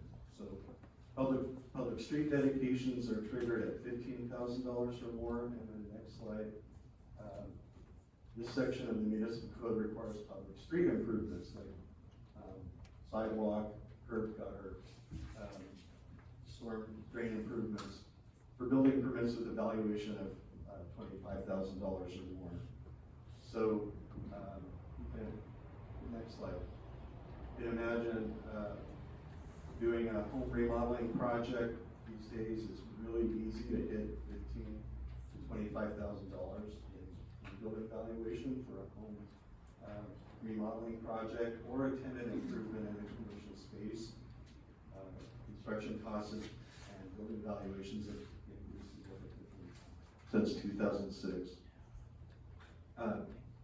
Unreasonable costs then are placed on homeowners and businesses for minor remodeling and tenant improvement projects. And also this triggers delays in the permitting process, as Mike explained to you. You have to get an encroachment permit, submit a public improvement plan, and go through a separate process for the public improvements. Next slide. We took a look at other jurisdictions. They're described, what we found is described in the staff report. And really there's a wide range of dedication and public improvement requirements. Some communities don't require sidewalks. Some of the rural areas in the county decided they don't want sidewalk, curb, and gutter, that they want to maintain that rural character. Other more urban cities have sidewalk, curb, gutter, storm drains, and what we're finding is an $80,000 to $100,000 valuation seems to be a common threshold among other jurisdictions. And also there are many types of exceptions to building valuation. Next slide. There are state preemptions with regard to accessory dwelling units. As the state has, state law on accessory dwelling units has progressed since 2016, accessory dwelling units are exempt from any kind of discretionary review. They're ministerial permits, and cities are preempted from requiring public dedications and public improvements for ADUs. Also, Senate Bill 9 was adopted, which allows lot split by right, by ministerial approval. This was adopted by the state in 2022, where you can split your lot and not have to provide any public improvements or public dedications. Also, I want to mention that the City Council in 2023 adopted a sidewalk master plan, and in this sidewalk master plan, it's interesting to note that there are 60 miles of sidewalk in Lemon Grove and various states of repair or disrepair, and there are 65 miles of missing sidewalks, or sidewalk gaps. And so this provides a blueprint for the city to undertake some sidewalk improvement projects, but that's done as the budget allows and over time. And so the idea is that with big development projects such as Elvin You would provide sidewalk, curb, gutter, intersection improvements, mitigation, and so on for the large projects. What we're trying to avoid is hitting, say, a single tenant going into a multi-tenant building, a new business going in, and having to provide public improvements for the entire shopping center when it's one individual tenant space in a multi-tenant building. Next slide. So this was presented to the Planning Commission last month, and the Planning Commission adopted a resolution supporting this recommendation. There was discussion about an inflation escalator so that these dollar thresholds would increase over time. The Planning Commission recommended reviewing the municipal code, this section of the municipal code every 3 years to coincide with the 3-year cycle on the California Building Code updates. However, staff is recommending that we use an inflation escalator based on the California Construction Cost Index, which is updated monthly and reported annually. This is through the Department of General Services of the state of California. So this gives us an idea of how construction costs are increasing over time. This would be added to the increase in valuation that's proposed in the staff report. Next slide. So some exceptions that are recommended from looking at other jurisdictions. These are things that we would want to exclude from building valuation. Would be garages and carports, residential improvements that do not increase floor area, interior tenant improvements for individual units in a multi-tenant building, tenant improvements that do not increase floor area or occupancy load, pools, storage sheds, roofing, decks, and patio coverings. Next slide. So with that, as staff is recommending that the council introduce this ordinance amending sections 1210.050 and 1210.060 to increase the threshold valuation amount from $15,000 to $85,000, $25,000 to $100,000, with the escalator and establishing additional exemptions as described in the staff report. And if there are any questions, we're here to answer. Before we begin with questions, are there any speaker slips on this item? Okay, then we'll move into questions. We'll start with Councilmember Altamirano. Hello, Bill. Thank you for sharing all that info. The only question I have is currently what percentage of those improvements, or what is the cost that the resident pays for those that say they spent $50,000? How much is their percentage on their cost of improvements, and what are you guys proposing it goes up to, or does it stay the same? Okay, so most residential building valuation for home improvements are in the $50,000 to $100,000 range. The public improvements, depending on the extent, can equal that amount, and as a result, we see people just walk away from their home improvement projects. So it's 100%? It can hit, yeah, $25,000 to $50,000 for sidewalk, curb, gutter, and these are estimates, but we've had projects where the homeowner just decides, okay, I have to do that. I can't afford to do this project, I'm not gonna do my home improvement. Councilmember, the engineering department processes those type of permits. Right now, we don't have anyone from engineering here to go over the specific details of that, but typically what I've seen is the dollar amount that projects are linked to are 20% of the project valuation. And, I know that applies to commercial. I don't know if there is a distinction for residential. I do have the code section here, I can search for it, but my belief is that, there's a 20% limitation, based on the project valuation. Okay, and is that only on, is that for general improvements, or is it just for street dedications and street improvements? It could be anything in the public right of way, so it could be curb, sidewalk, it could be resurfacing the street. So usually the engineering department will survey the site and, determine what needs to be repaired. And, so oftentimes it is less than that 20% threshold, because it may just be some sidewalk panels and everything else. It can be, oftentimes what I see up to 20% of the project valuation. Okay, and the staff is recommending that, the threshold valuation be established for, is it only public street dedications and public street improvements, or?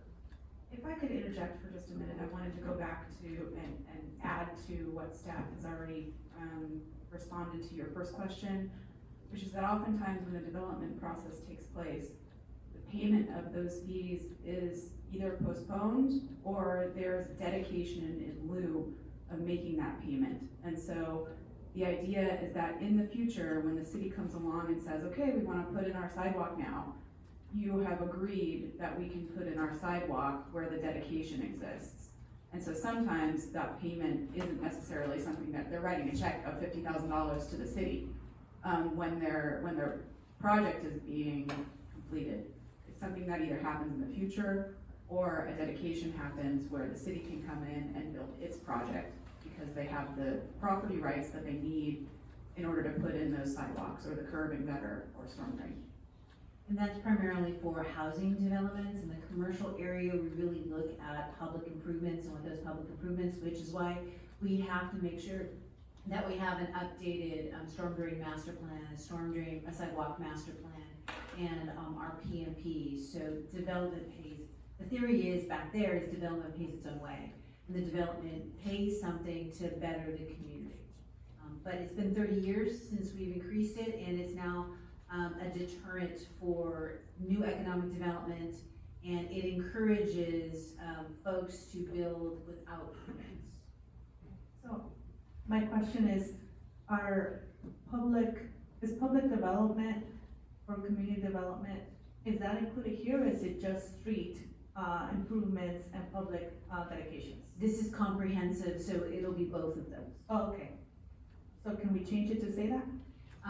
The ordinance is very specific because it says public improvements, and then public improvements is defined as sidewalks or streets. Okay, public street improvements. Yes. Okay, got it. Thank you. Councilmember Fayad? Thanks, Bill, for the presentation. You said there was a 2023 sidewalk master plan? Yes. Is there a way is there somewhere we can see that? It is posted on the website. I have a copy here if you'd like to Okay. look at this right now. It is posted on the city's website. Okay, and then has there been movement on that 2023? There has. The Public Works uses this as a blueprint for sidewalk improvements that are funded through things like community development block grant monies and other funding sources. This to complete all of the sidewalk improvements in the city is somewhere estimated around $5 million, and the city has not allocated that money to do all the city sidewalks, and to have to for the city to have to take someone's front property to put in the sidewalk would be a very extensive and difficult process, as you can imagine. Homeowners being forced to give up their property for sidewalk improvements. Councilmember Firehose. May I also add, we are actively using the sidewalk master plan. It is on the website, but I'll make sure that all of the new council has your own special copy. We use that to allocate funds for the repair for this current CIP. We also use it when we are doing our master plan for streets, because when you do certain treatments of streets, you have to improve the handicap crossing, or the disabled crossing, ensuring that they're up to snuff. When we are looking at street connections or a development comes in, we ensure that we can get that dedication to then build the street side. So it's brand new. It was adopted in 2023. This was the very first one the city has ever had.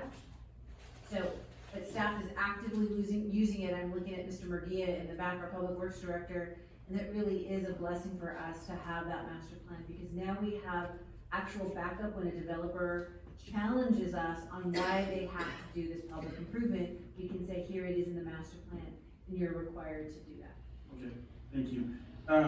Bill, you just mentioned that $5 million would, is that an estimate of what total it would be to get all of the sidewalk master plan complete? Yes, that is from what I've read on the sidewalk master plan, is that the sidewalk master plan identified 4,237 sidewalk defects with a probable construction cost of $4.7 million to repair the defects. So that's just sidewalk defects. That doesn't account for gaps in the sidewalk. So that's where I got that figure. Okay. And then, just a question. Doesn't a sidewalk add value to someone's home? A sidewalk would add value to someone's home, but there are also a group of residents that want to keep their home rural and don't want to have a sidewalk. They want to have that open space. So we've got both type of residents that desire that, which is why you see around town, one section of the street has a sidewalk and one section of the street does not have a sidewalk. Is because those residents didn't want sidewalks to be put in when the city, back in the 90s, when the city was instilling sidewalks in certain locations. If I could add something too, is that the city incorporated in 1977. A lot of the development that currently exists in Lemon Grove already existed when the city incorporated. And the planning process that the county used when it was approving developments didn't take into consideration that they should have a sidewalk master plan, that there should be a requirement that each development have sidewalks in front of everybody's home.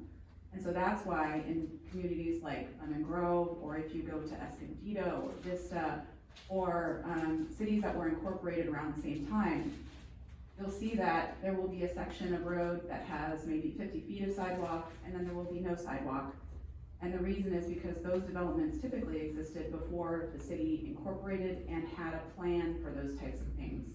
And so in order to make that patchwork into a complete network of sidewalks, you have to approach the private property owners who own that land and either buy it from them or take it from them using eminent domain, which is typically frowned upon. And so it makes it a more challenging procedure in order to make that patchwork of sidewalks into a network of sidewalks, which is why we have this code section where if you are improving your property between 80 and 100,000, you have to dedicate a portion of that for sidewalks. So it's a slower process of getting to a complete network of sidewalks, but over time, the idea is that you'll get to a point where you can have more sidewalks connected. So that's why this ordinance exists, is to try and get us slowly to, a complete connection of sidewalks throughout the city. Thank you. Thank you. Councilmember Herdia. Okay, does the applicant get to decide between the payment in lieu of, if they wanna give their property instead of payment? Do they choose that, or do we? We really have a discussion with the applicants. So if the applicants, for example, there are some applicants where they're required to build a sidewalk, but I can't build a sidewalk that's only 25 feet. Because it's a sidewalk to nowhere, and that creates a liability for us. So we also suggest, why don't you do it in lieu fee? There are some that says, really, I don't wanna do this, can I pay it in lieu fee and put it part of a bigger project? So we have those discussions with the developer. It's not a either or, it's what can you handle and what can work in our plans. And then, this may have already been addressed, I just wanna clarify. Can we count the percentage of the amount that they're basically contributing?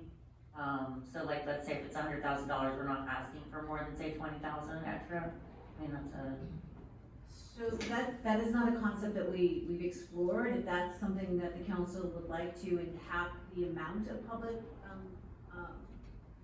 the public improvement or the cost of the dedication, we can certainly do that. But that would then limit any of the ability for large projects to contribute to the betterment of the city. So for example, if we had a cap, we probably wouldn't have gotten the really nice sidewalks and walkways that are in front of Calvin, and the improvements to the ADA ways, because those are relatively expensive. If we had capped it to say $80,000, we probably would have gotten an ADA ramp.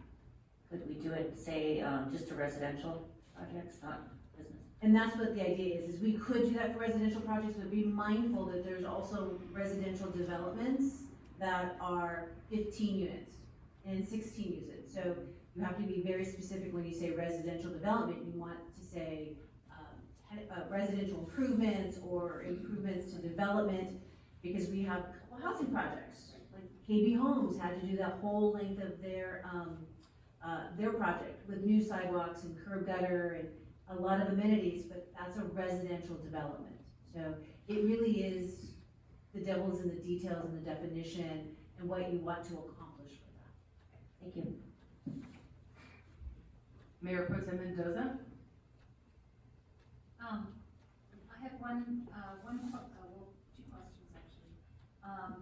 First of all, I wanna thank whoever thought to bring this forward, because 20 years is really a long time to go without an adjustment.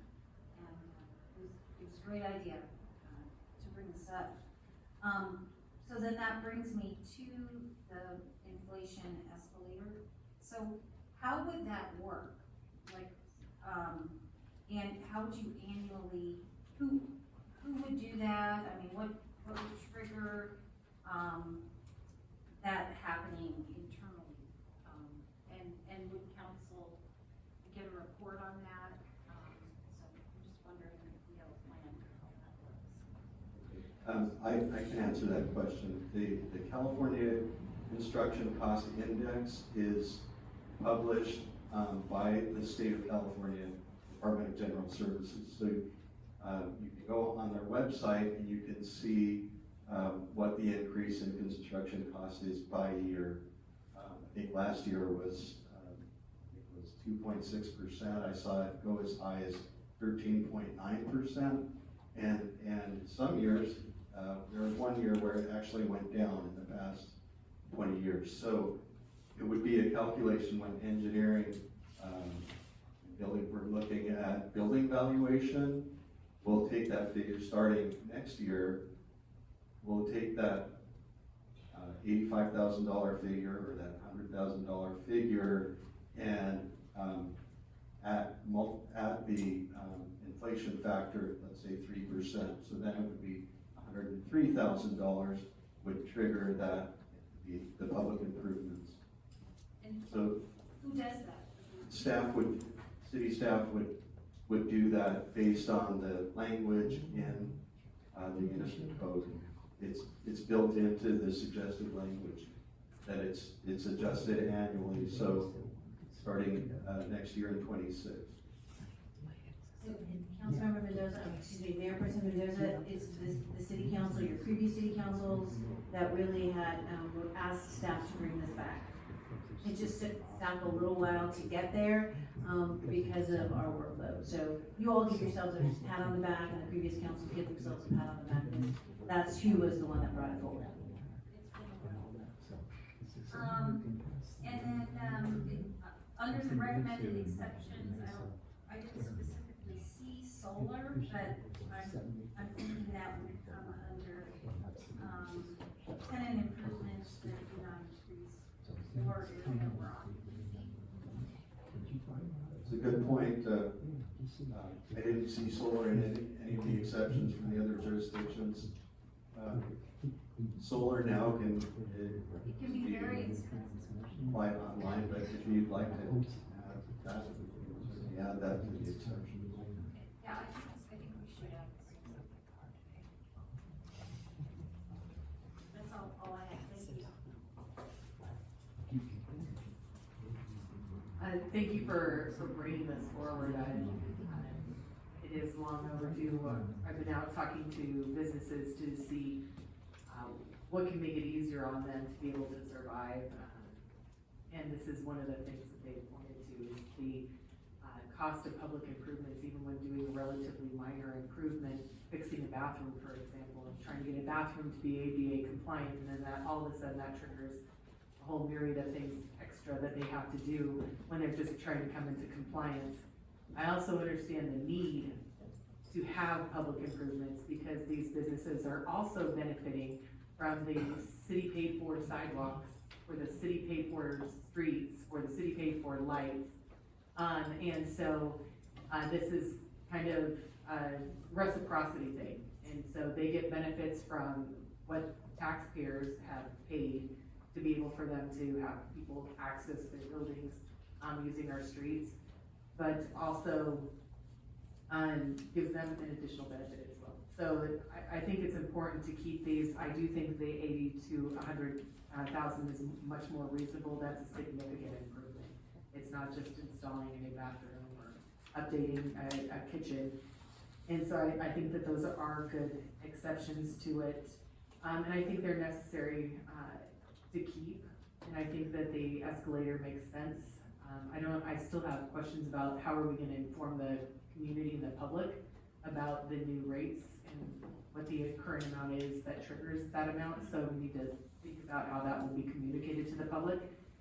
But otherwise, this sounds like it makes sense for everybody involved. And I also on the residential side, we have a lot of older buildings here that need renovations. And so I think this will also encourage people to invest in their properties and get these renovations done. And we all know how expensive materials are right now.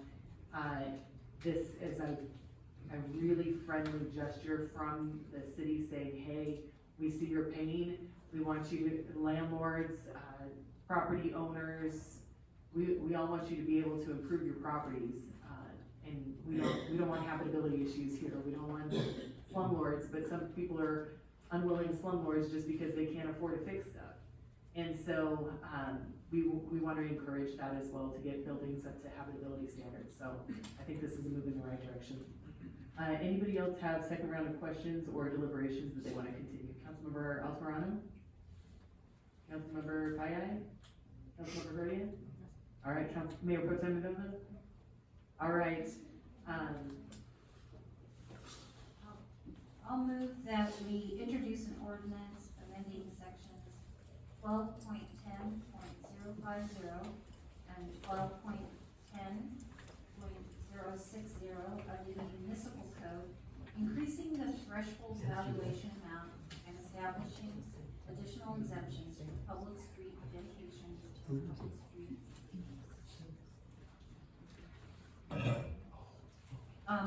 With the amendment to include solar as an exception.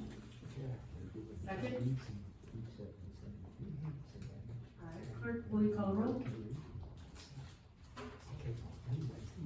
The motion was made by Mayor Pro Tem Mendoza with a second by Mayor Snow to approve staff's recommendation. I will now conduct the roll to start the records. Councilmember Heredia? Aye. Councilmember Paez? Aye. Councilmember Alvarado? Aye. Mayor Pro Tem Mendoza? Aye. Mayor Snow? Aye. Motion carries on a vote of 5-0. Next, we'll move to item number 4, fiscal year 2024-2025 mid-year budget adjustments. We'll call on Stacy King, our finance director, to introduce the item. And while she's getting up, we'll go ahead and take a brief recess, just so people can use the restroom.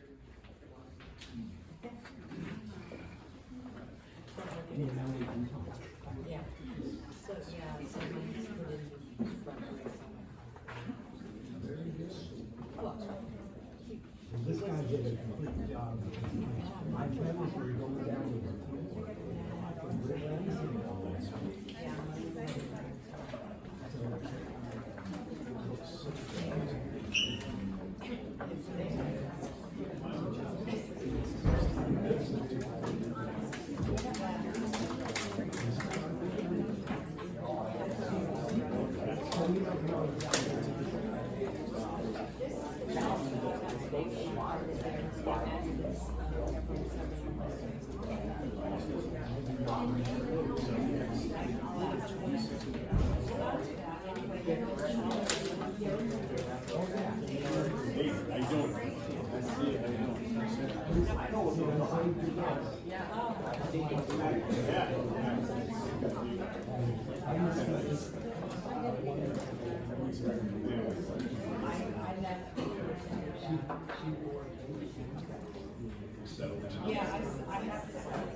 Two great guys. I keep asking two other guys.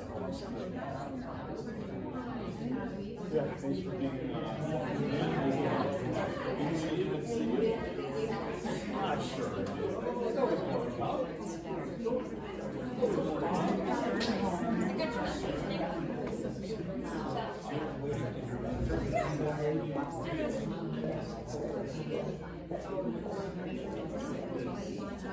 We did not do mediation.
He knew he was going to go there.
I saw what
All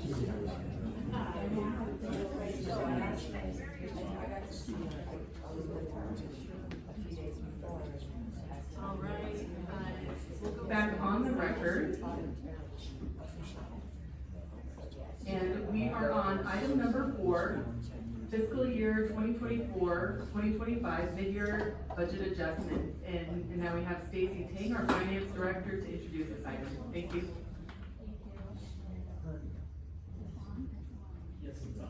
You gotta speak directly into the mic. Good evening, Mayor, council members, staff, and everyone else attending. So the next slide, please. Stacy, can you move the mic right up to, yes. Okay. Next slide, please. So the purpose of this item tonight is to provide City Council the mid-year budget review and report on the fiscal year 2024-25 operating budget, covering the period from July 1st, 2024 to June 30th, 2025. It is intended to provide information on status of revenues and expenditures of the general fund and 2 other funds, specifically the general benefit lighting district assessment and the Transnet funds. It is also to request the council approval for the budget adjustments and authorization to upgrade and migrate the city's ERP system, Springbrook. Next slide, please. The general fund is the city's primary day-to-day operating fund. The general fund's operating budget was adopted by the city council in June 2024 for $20.9 million. It was a structurally balanced budget, meaning the total revenues and transfers matches the total expenditures. Next slide, please. Following, we will take a closer look at the fiscal year 2024-25 activities. Next slide, please. First, here's an overview of the general fund's year-to-date numbers. As of March 5th, 2024, about $11 million, or 52% of the budgeted $20.9 million revenues and transfers was received, and about 11.4 million, or 53% of the budgeted $21.6 million expenditures was paid. The year-to-date numbers reflect mostly July through December activities due to delay in receiving revenues and paying invoices. The budget adjustments recommended are for budget line items trending over or under budget by at least $5,000. Adjustments made at the budget line item level makes the budget as accurate as possible, which leads to a bottom line estimate that is more precise. Next slide, please. Next, we are going to review some specific general fund revenues. Next slide, please. Sales tax. Sales tax is about 39% of the general fund revenues, which is the largest revenue source. Of the 7.75% sales tax paid by a customer, 1% goes to the city. All brick and mortar point of sales transactions within the city goes directly to the city. Online sales transactions, however, allocated through the countywide pool based on the point of sales activity. Next slide, please. Here's a chart that was provided by HDL, the city's consultant, comparing sales tax by major business group between the third quarter of calendar years 2023 and 2024. The 2 notable major groups with a decline in sales are autos and transportation, and fuel and service stations. Next slide, please. In total, Lemon Grove's third quarter 2024 sales tax declined 6.7% compared to 2023. Economic indicators point to a decline in consumer spending. Sales tax was budgeted at about 7.8 million. It is projected we will end the year 110,000 lower. Next slide, please. Property tax is the second largest source of general fund revenue. Typically, the majority of the property tax is received from the county in December and March. That's because the tax is due November and February, respectively. In Lemon Grove, the median sales price on detached single-family home from January to September 2024 increased 9.2% from 2023. Property tax was budgeted at $3,487,000. It is estimated we will end the year $150,000 higher. Next slide. The property tax in lieu of vehicle license fee, or VLF, is the revenue which the state swaps VLF for additional property tax revenues to cities. The benefit of the swap is that the revenue is based on annual growth in assessed value of property. The state provides 2 equal payments each year. This property tax was budgeted at $3,777,700. The city received the first payment, so that let us know that we will receive $112,000 more than budgeted. Next slide, please. Franchise fees. Franchise fees are paid by utilities for use of public spaces and public right-of-ways. It's based on a percentage of gross receipts, thus business performance impacts the revenue received. It was budgeted at $965,568. It is estimated to be on target, thus no changes necessary. Cannabis tax. Next slide, please. Measure J codified as Chapter 5.46 of the Lemon Grove Municipal Code. The cannabis business tax is at 5% on adjusted gross receipts, and it's paid monthly. The city now has 3 active retailers. The tax revenue was budgeted at $1 million, but though a 3rd retailer off the charts was open for business in September 2024, there wasn't an appropriate growth in sales. I'm sorry, I'm gonna say that again. There wasn't a proportionate growth in sales. It's recommended that the budget be adjusted down by $200,000. Next slide, please. Based on year-to-year expenditures, the city is on track. It's on track to remain within budget for most line items. Following, we are going to review some specific general fund expenditure line items requiring adjustments. Next slide, please.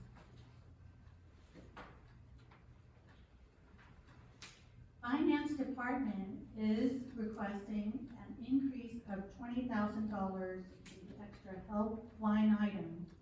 And this is to cover the cost for the part-time staff to help catch up on accounting tasks.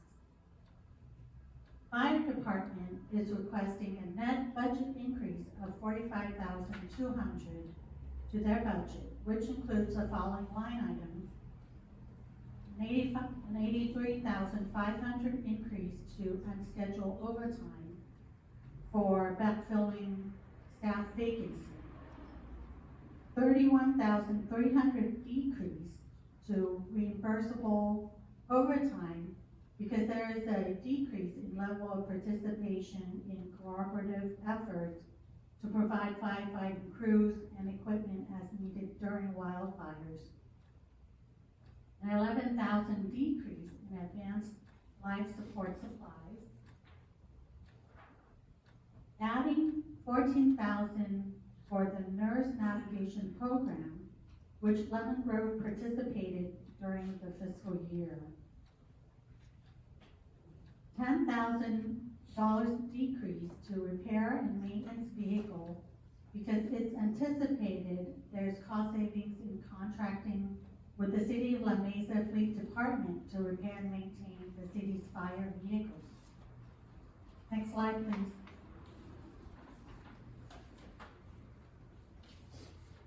The Public Works Street Division is requesting a net budget increase of $73,250 to their budget, which includes the following line items.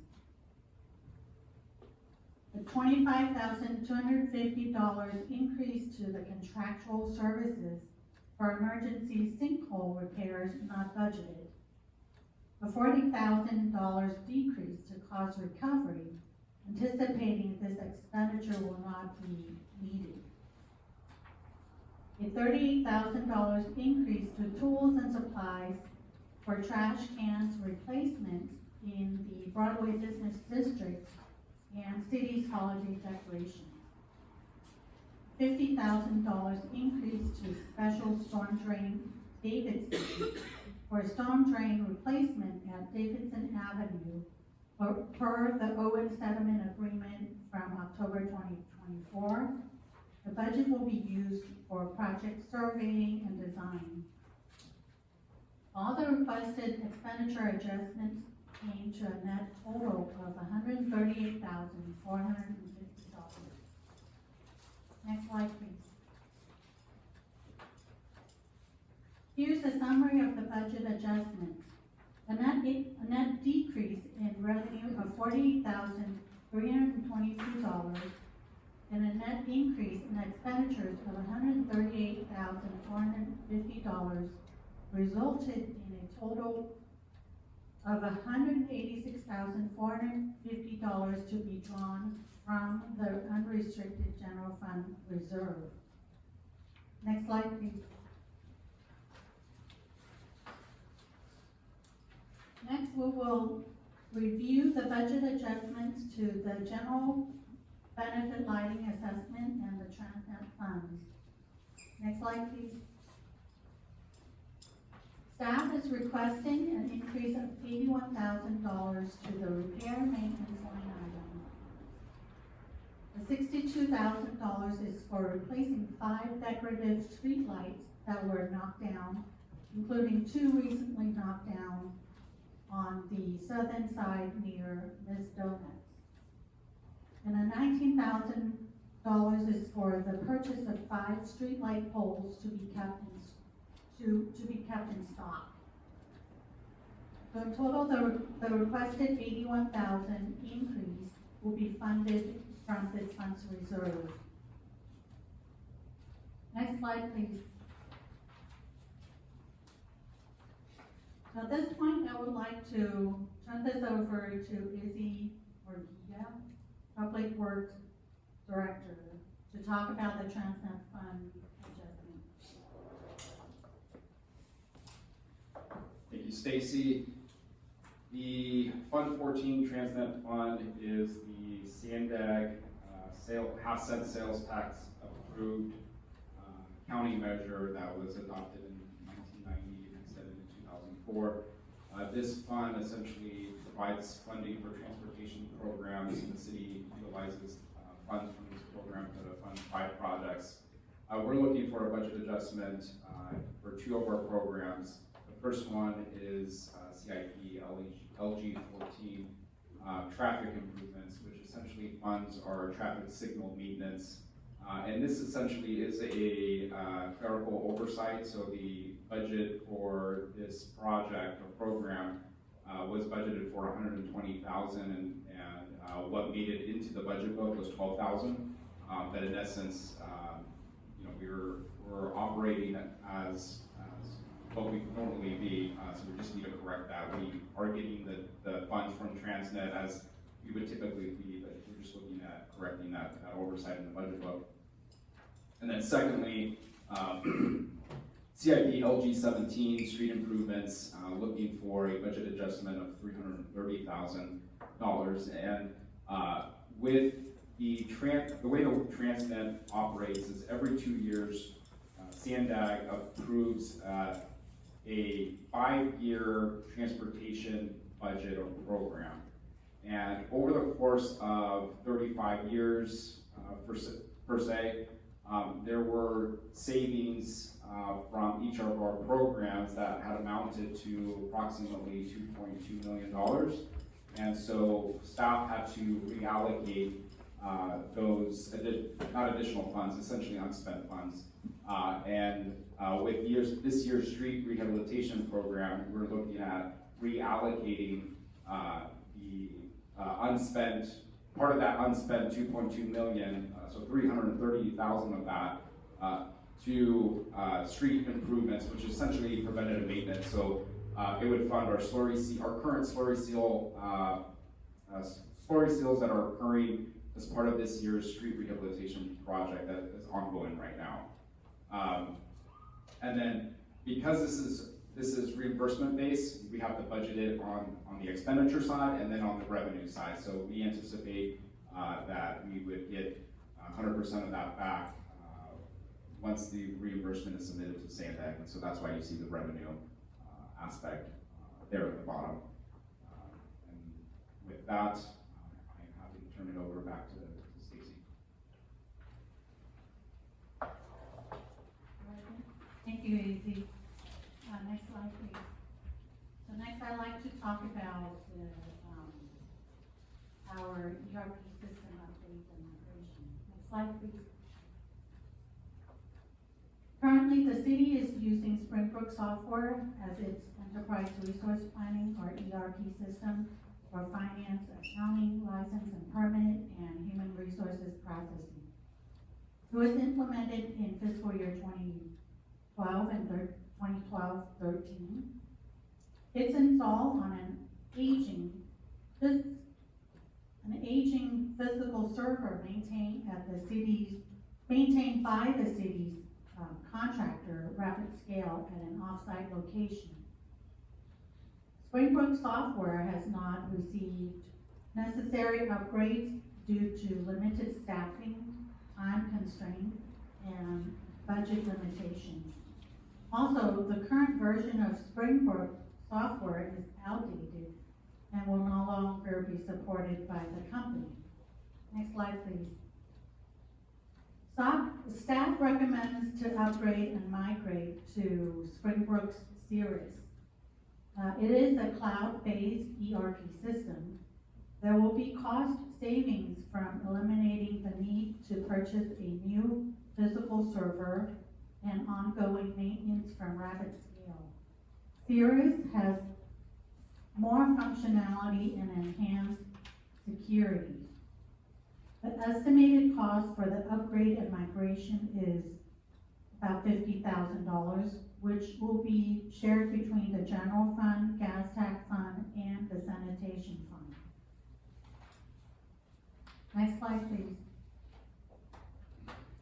So in conclusion, staff is asking the council to adopt a resolution to approve the fiscal year 2024-25 City of Lemon Grove mid-year budget adjustments and authorize the city manager or her designee to execute any necessary documents to upgrade and migrate Springbrook software to Springbrook's Cirrus.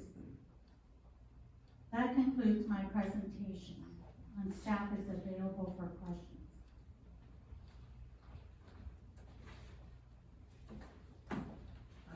Thank you so much for the really thorough presentation. City Clerk, do we have any speaker slips for this item? speaker is Truth.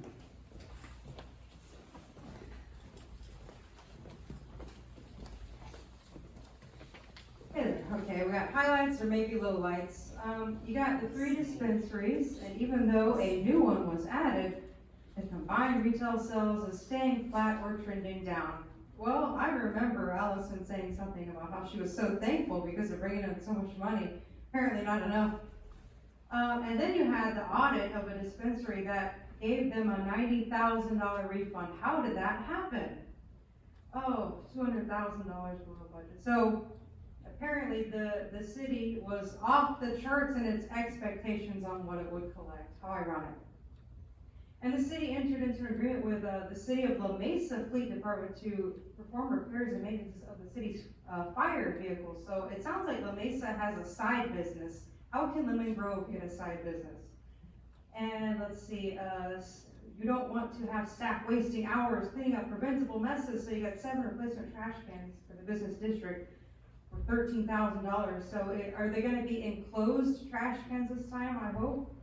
I wish you guys could get the really fancy ones they have in downtown San Diego where you just put your foot on and then it goes in there. I wish everybody could have those. Let's see, 25 holiday decorations and 40 holiday banners for the street lights during the holiday season.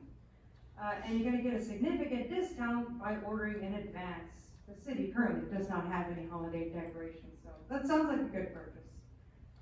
Let's see, 5 knockdown street lights. And you got the one knocked down 2 years ago that hasn't been fixed. Oh, well, not quite 2 years ago. That's not very good. Let's see. And then apparently when you're missing some street lights, then all of them start having shortages, so it's not very good. Let's see, $62,000 plus 5 more street lights for $22,000. I think that's good to get extra for the stock. The most disappointing was the clerical error that somebody wrote 12,000 instead of 120,000. But apparently you guys just kept going on and said, we'll fix it later, but we're gonna just pretend it wasn't wrong. So despite that great job on balancing the budget so far, thank you. Thank you. Next, we have Brenda Hammond.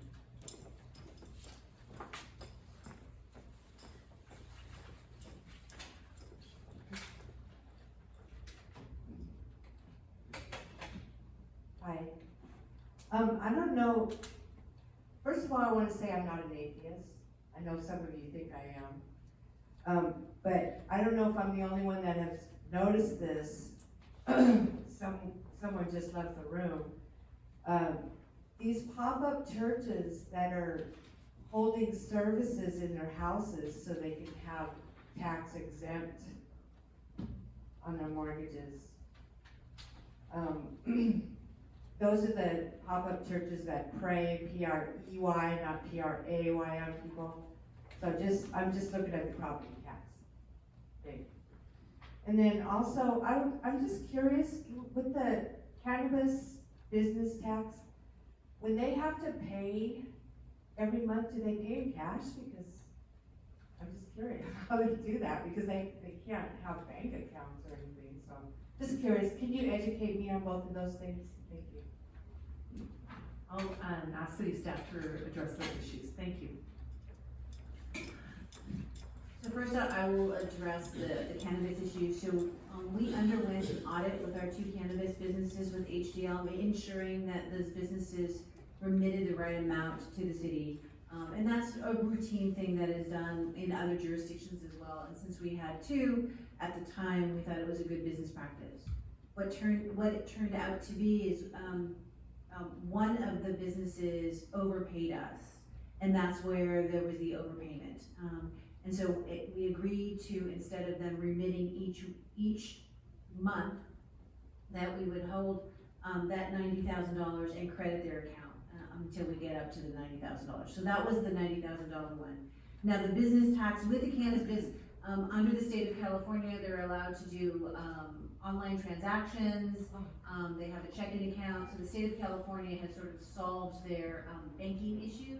And so we no longer have that amount of cash coming into Lemon Grove. That problem was solved about 2 years ago. Okay. So it's all through a regular banking system that they enjoy. Okay. Thank you. Now we'll turn to, council member questions and discussion. Councilmember Altamirano.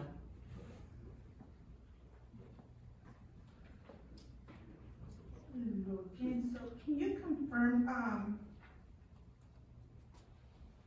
which utility companies pay franchise fees to the city of Lima Grove?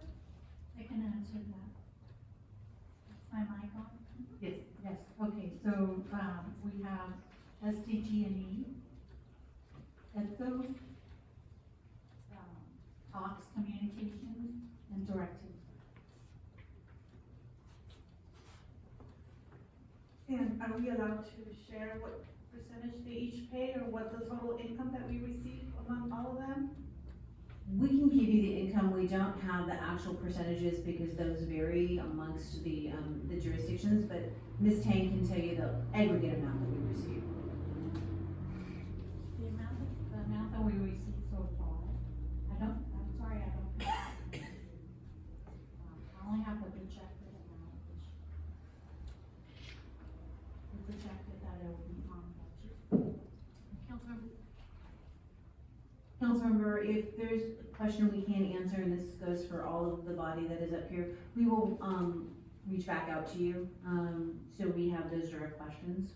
Okay, it was budgeted at 965. And we are looking to be projected at on target. Okay, and while we're on that, those PEG funds, are we planning on using those here? Yes. For communication equipment? Yeah, that was part of the council goals and objectives, and I know that the, city clerk and my senior analyst are working on scheduling a study session with the city council so we can present our results and then pose some questions to city council so then we can add that money to next year's budget and then expend it. It'd be nice to have it like sooner rather than later. It's gonna be a involved project because it requires reconstruction of some of this particular site to add, hardware in here and integrate it into the PowerPoint and integrate it into the mics. So it's a little bit more of a permanent system that we're looking at. May I clarify something? If you are you referring to the PEC fee, which is, part of the franchise fee as well? Yes. And for the PEC fee, only two organizations are paying into it, and that's the DirecTV and Cox Communication only. Thank you. On the cannabis, we're budgeted at $1 million and there's a recommended reduction of 200,000. Do they pay monthly or quarterly? They do pay monthly, it's due monthly. Monthly, okay. And I did have another question. I did see that we're spending $13,000 on the trash cans, and I believe it was $12,000 on Christmas decorations? 25,000 on Christmas decorations. Awesome. That's good to know. Thank you. The other question I had, just a comment about the streetlights on Broadway. I am just thrilled to hear that that area is gonna be lit now and working, because I'll walk by there sometimes really early in the morning, like at 6 a.m. and it's like, everything is super dark, it's kind of scary. So thank you for that. That is it for me.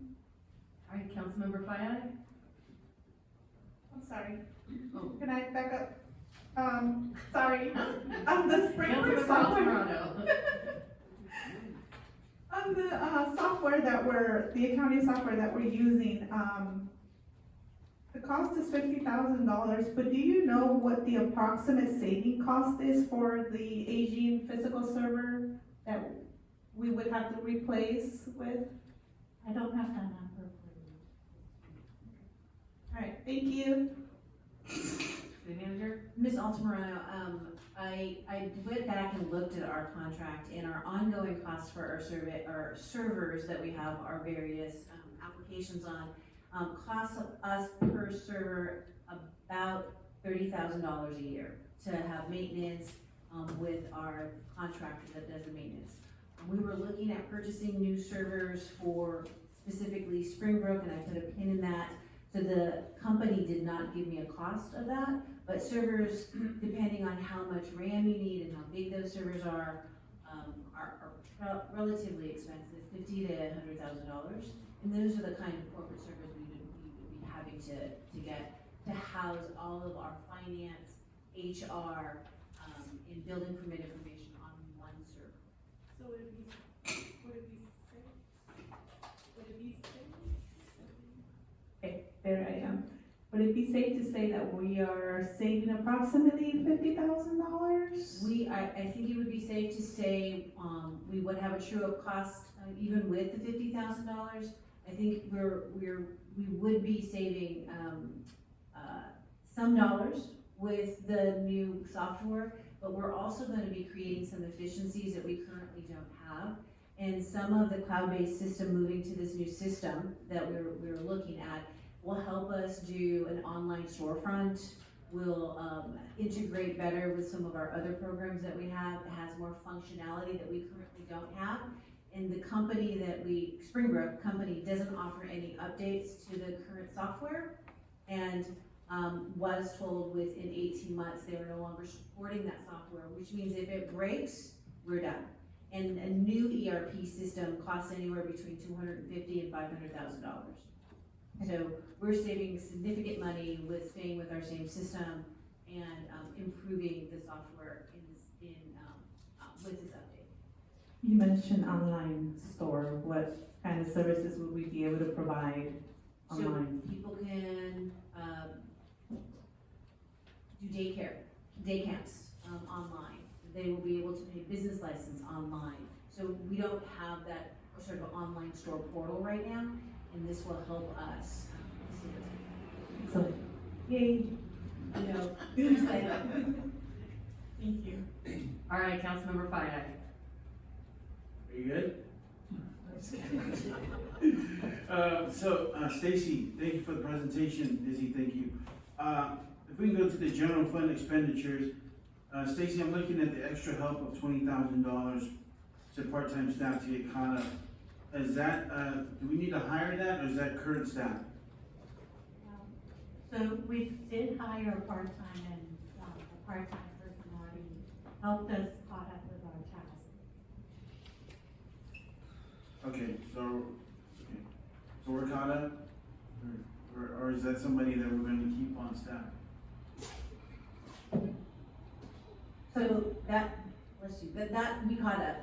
It was part-time help that was hired, but because the delta was a lot higher than we had anticipated, we have to come back and get that additional allocation from the city council. Okay. And then, I think this question is for maybe the chief can speak into this. So the unscheduled overtime of 83.5, is that backfilling staff vacancy? Are we short staff? There's a couple things that happened last year. We had a fire captain who was out on a prolonged work comp injury. He was out actually for 12 months, just finally returned to duty this week. And additionally, we had a retirement, which created a vacancy that we are currently in the process of filling. So that happened in a few months ago. Awesome, thank you. And then, let's see if we go to Fund 11, General Benefit Lighting Assessment. It says that, or it was mentioned that we have 5 knockdown street lights. Is that true, Izzy?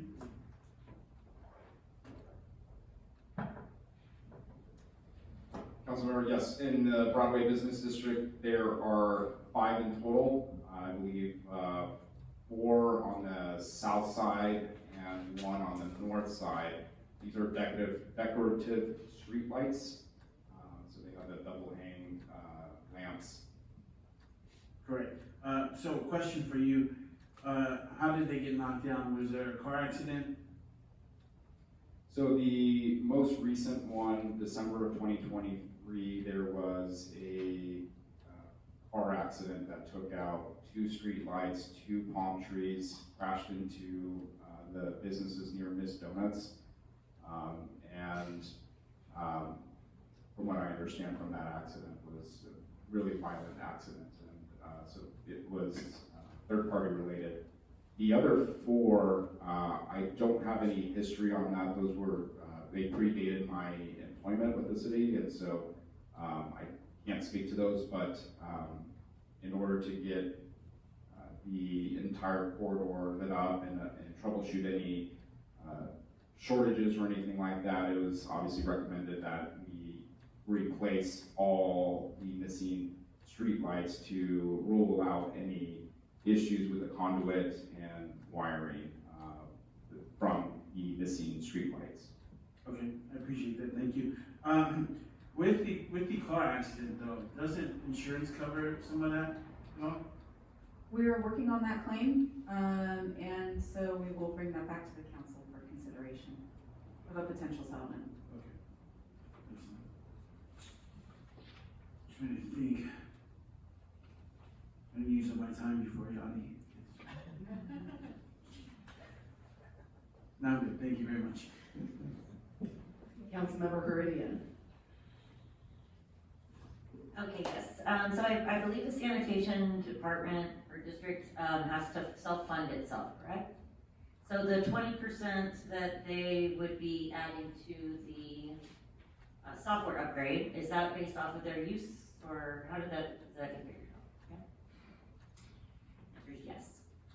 I will put it on the record, yes, it is based on, it's based on the percentage of usage, so, that's the cost split that we do on some of the cost splits with some of our software, it also is some of the cost splits that we do, so, on supplies that go to multiple agencies. Okay. But it is not the cost split that we use for staffing, that's a different model that is done, and it's for by an actual study that was completed 5 years ago. Thank you. And then is there a city, tax on the cannabis, such as cities like La Mesa have? Yes, and that's the 5% gross receipts.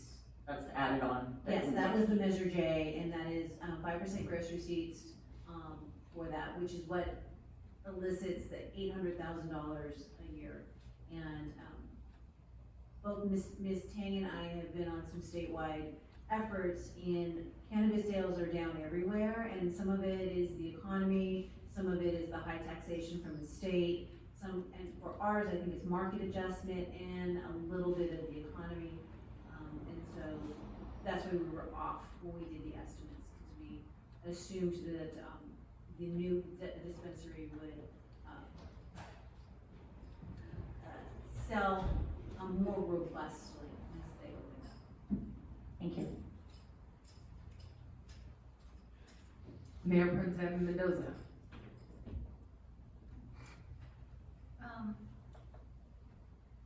So actually, on the sales tax, it's not as low as I expected, and I am concerned that that might, I mean, I think we need, for future planning, our next budget, we need to keep in mind, that could continue to slide.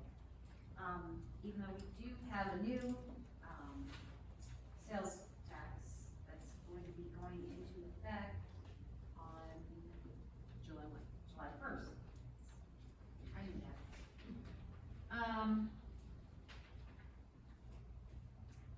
Yeah, and I was,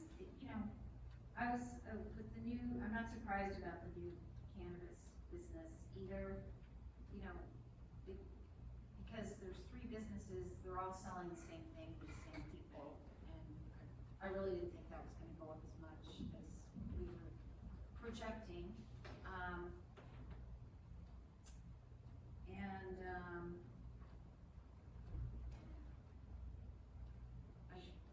did, how much is the, so we're suggesting taking 81,000 from Fund 11's reserve. How much is the reserve? I don't have that number. Okay, I'm sorry, I didn't think of it, I actually met with the city manager yesterday, and I didn't think of it when we were talking. So I'm sorry to throw that question out there. It's about 520,000. Okay, so we got plenty of money there that's that fund's reserve, not, and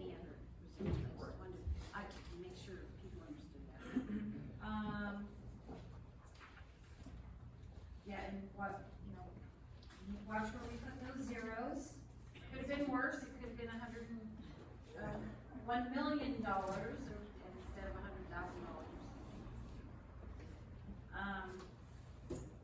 And then, you had kind of answered my question about the shared cost of the Spring Brook software upgrade. But that made me think, what exactly is enterprise resource planning system? So that is the, term that ERP is generally used for software that is for any organization to do financial accounting, operation-related activities, software. We're using it for our license and permitting, we're using for our accounting, for our financing, including budgeting, accounting things like AP, AR, paying invoices, generating invoices. I already mentioned payroll, paying our employees. So that's a system that it's a financial accounting system. Okay, thank you. You kind of already explained that, but I didn't understand that acronym. And let's make sure that we include dog licensing fees in that also, because that's a little pet peeve of mine. If everybody who owned a dog in Lemon Grove paid their dog licensing fees, we would probably balance out in what we pay Chula Vista to provide, dog and, animal control. So we do this, let's beef up collecting that money. I have $1 for every time I heard. I know. You'd be rich too. Maybe for your question, we will definitely do that. I think it will make it easier when we have an online store so folks can do it. It makes it convenient, for them. But I do wanna mention the sales tax. Myself and Ms. Tang are acutely aware. This information is third quarter present, which means it covered the, Christmas holiday season, and for it to be down during the holiday season are a couple of signs. One, consumers are not purchasing at the rate that they're purchasing for. Some of the large purchases, such as brand new cars, aren't being purchased anymore because of the cost. And two, we're seeing the price in gas. So when the price in gas goes down, our sales tax in gas goes down. So those are some of the big indicators with sales tax. Moving forward, we'll see what the fourth quarter sales tax numbers bring to us, but we've already been given a heads up by HDL, our sales tax consultant, that the new administration, the tariffs, the up and down with the stock market is really being very volatile with finances and consumer confidence. And when consumers don't have confidence, they don't buy things, and when they don't buy things, they don't get sales tax to pay streets.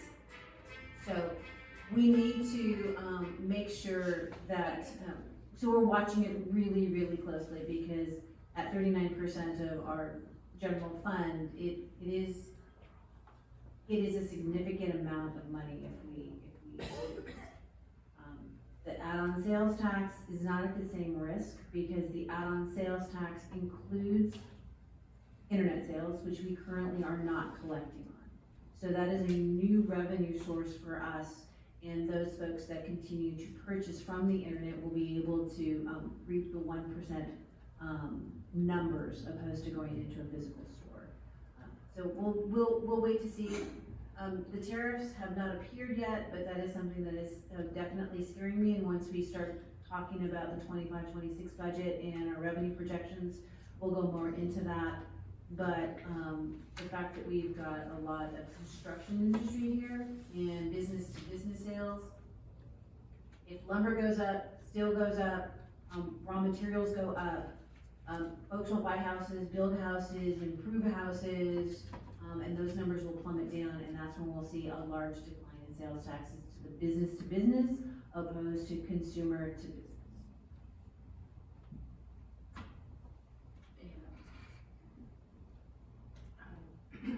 Councilmember Pro Tem? No.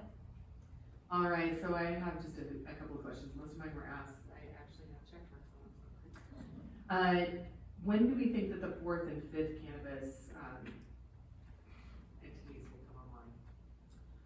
So, the former Little Darling site, as soon as they finish a purchase sale of the building, they're ready to go. They want to hold off to get their TCO, so I'm hoping they're gonna be open within weeks, a couple of weeks. The former La Mesa site, or Canna 21, is taking a little bit longer, but they hope to be open sometime probably into the beginning of our fiscal year, so I would say, August-ish, is how close they're getting to open. They still have a state process to go through, and that takes a little bit of time for Canna 21. Then I also think, I'm really excited about the software and the fact that people can do the online business permitting. One of the things I've been talking to small businesses about is the fact that it is difficult to get your business permit, and the procedure is kind of obscure. And so there's a bunch of businesses running around there that are not permitted. And so this is a great step in making it easier for people to be able to register and get what they need to, and also a source of revenue for our city. So it sounds like it's already paying for itself, so that's exciting. And I think all my other questions were answered. I'm looking at my notes. So, I was on the Sandag meeting when we also got a similar presentation, and theirs was a little more dire than your presentation, and that was before the tariffs. So this stuff is giving me stomach aches. I'm really glad that we did pass the sales tax measure for Lemon Grove. But it is kind of daunting. We're seeing a decrease in the amount of gas tax that we're recovering, a decrease in the amount of sales tax. If we go into a recession, a self-imposed recession, which is just blowing my mind that we're taking that path, but that is a very definite possibility. So one of the concerns I have is, I see this request and it makes sense, but it's $186,000 out of our general reserve. And I think we're gonna go into some lean times, and we need to be thinking very conservatively about how we decide to dip into those general revenues, or the general revenue reserve fund. The lights make sense for me, and that's a pretty substantial fund for those types of projects. But every time, it's only a matter of time before we have another 1,000-year storm. And I don't know how rare they are, but it doesn't seem like they're 1,000 years anymore.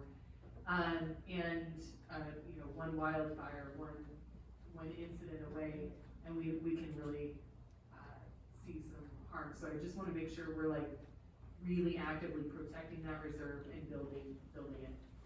All right, thank you. Anybody else have any further comments, questions? Councilmember Fayette. Do we currently have an app? We do not have an app, and some of the reason why we've resisted to do the app is because of our staffing, and we've had some staffing issues in Public Works.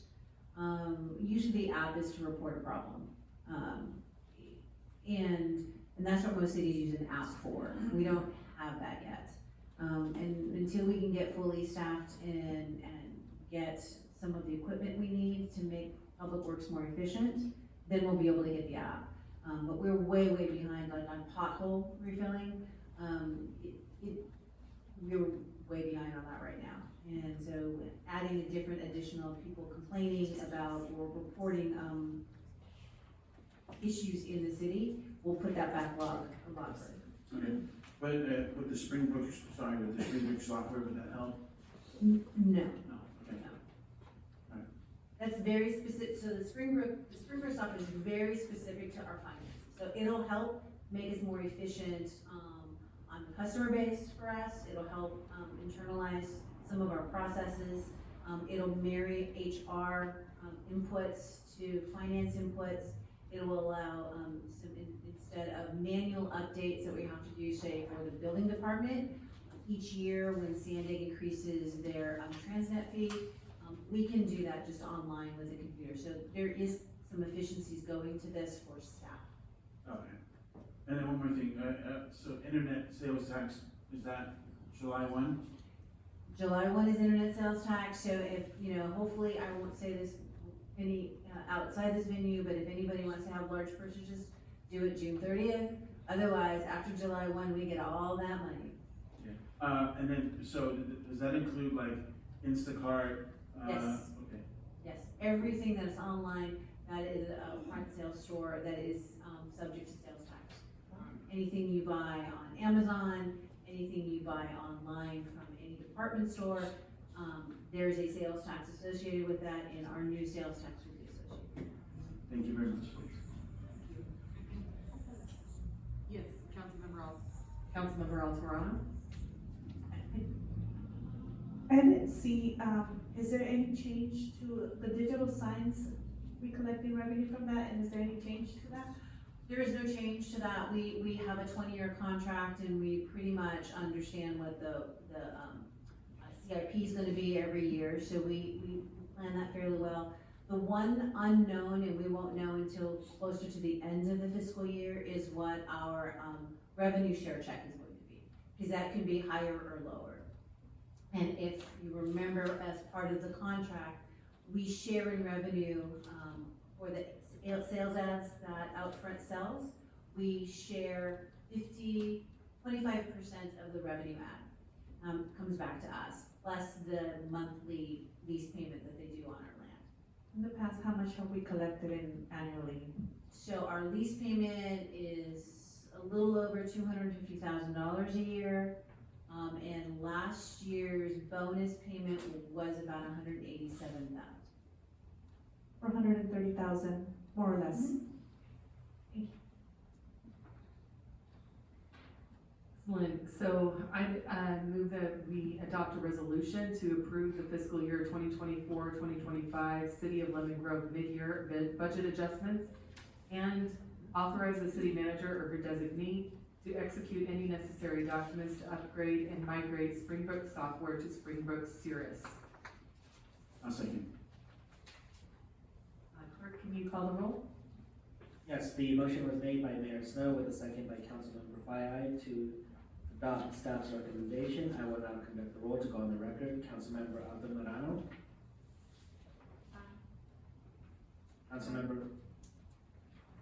Councilmember Fahey. Aye. Councilmember Heredia. Aye. Mayor Pro Tem Mendoza. Aye. Mayor Snow. Aye. The motion carries on a vote of 5-0. All right, next we have the, we want to do the council member meeting report first. You should move to the item. So next we'll move to the item that was pulled from the consent calendar, item 1B, approval of the city council meeting minutes. Before we begin, we have public comment from Truth.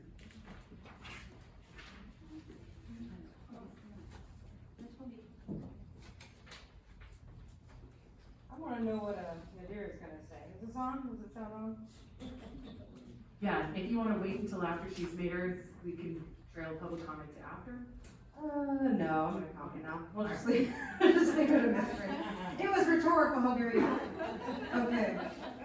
So you got a $30,000 audit, and once again, always ironic that audits are so expensive. Could that be it?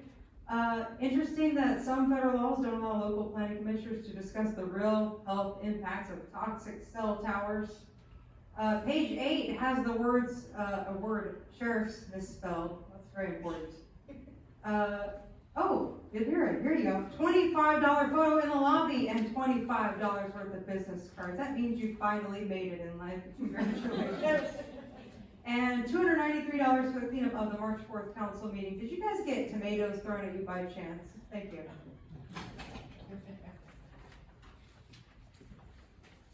All right, so now we will turn the time over to Councilmember Altamirano.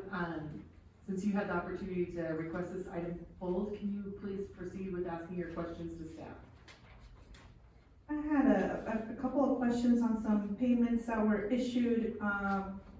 Check number 20024 for, I'm sorry, I don't know if that's the invoice number.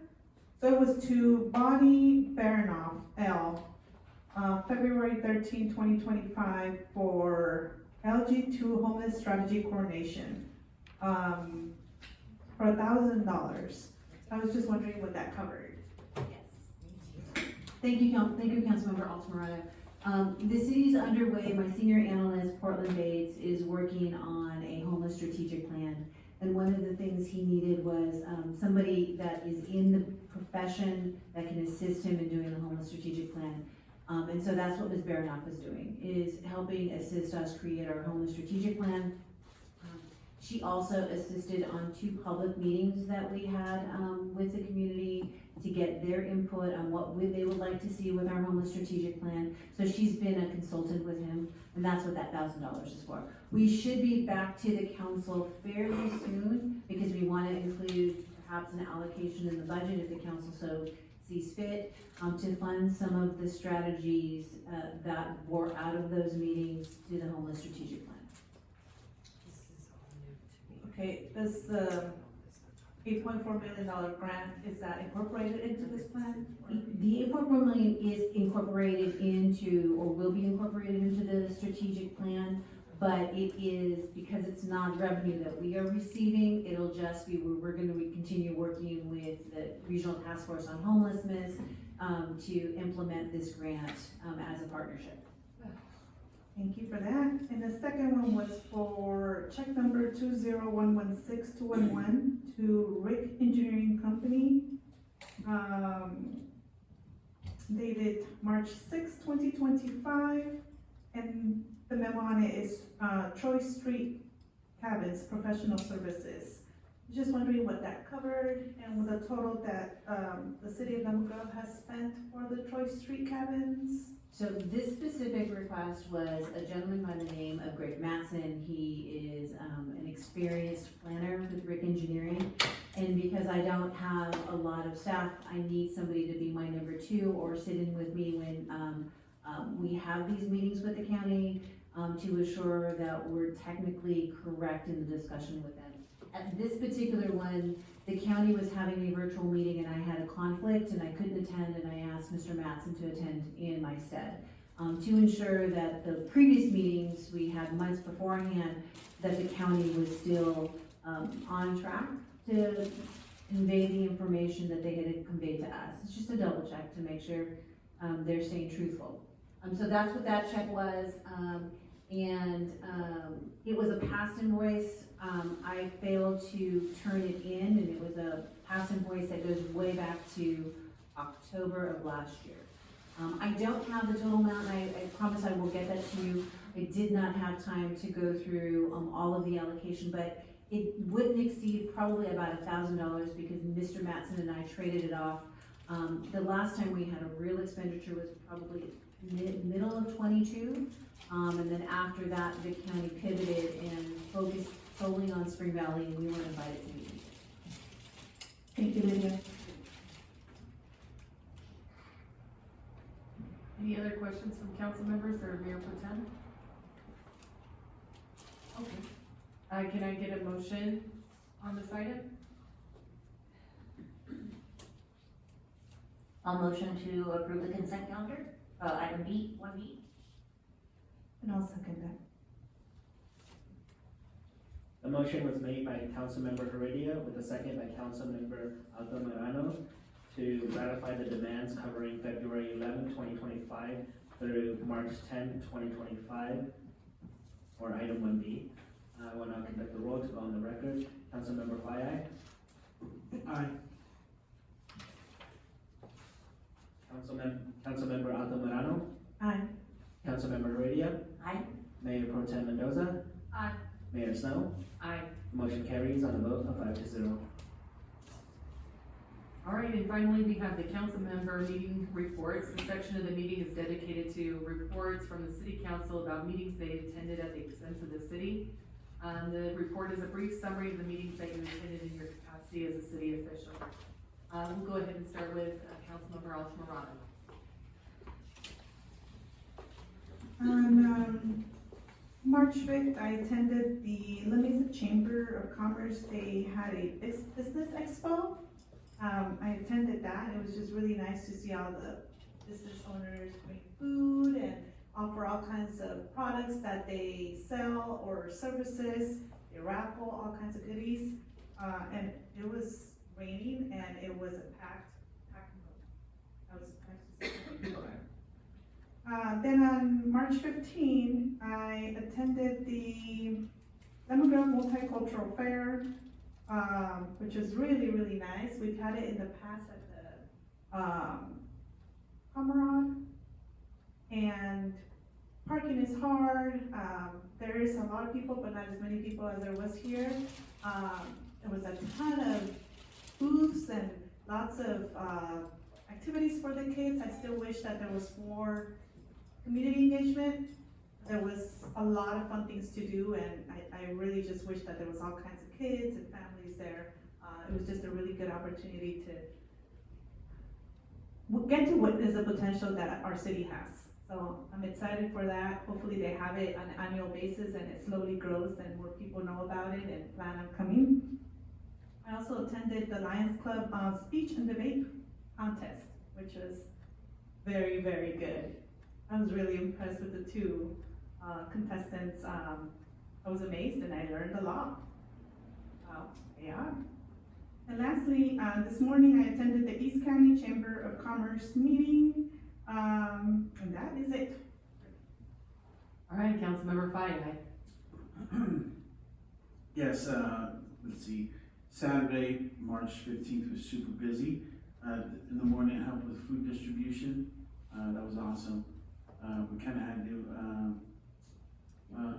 improvise a little bit. We had to improvise a little bit with the weather, kind of crazy on Friday. And then, but it was really cool to see just different members of the community come together and improvise and make it happen for those in need. And then I also attended the Lions Club speech and debate contest. That was really, really interesting and really cool. I think the thing I love most about it is that both contestants were from my alma mater, Patrick Henry, so that was awesome. And then lastly, I did also attend the Multicultural Day. Shout out to Joe and Jasmine Smith and our superintendent. I think the Lemon Grove School District did a phenomenal job with all of the resources that were available to our community. It was just good to see countywide resources and just different resources that probably a lot of people in our community don't know about. So it was really cool to have those tables and those booths set up. So I agree with Yadi that I just hope that this is something that we do annually, because I just think that, and I hope we get the word out more. I think I knew about it because myself and the city manager, we had a meeting with the school board people, and so I knew about it, but and I saw a couple of yard signs around the neighborhood. But I hope that that we could do a better job as far as, or they could do a better job, or we can collectively do a better job promoting it, because I think it's such a vital part of our very diverse community. So that's it. Thank you. Councilmember Heredia. Okay, so March 5th, I also attended the Lamesa Chamber Business Expo. On March 6th, I went to the JPA Wastewater Board, where they talked about their master plan update, some new software to help with predicting and doing studies on our future water needs. They had, Pure Water is about 70% done on phase 1. And I actually will be going next month on a tour of that. I guess I get to drink the water at the end. I'm super excited for that.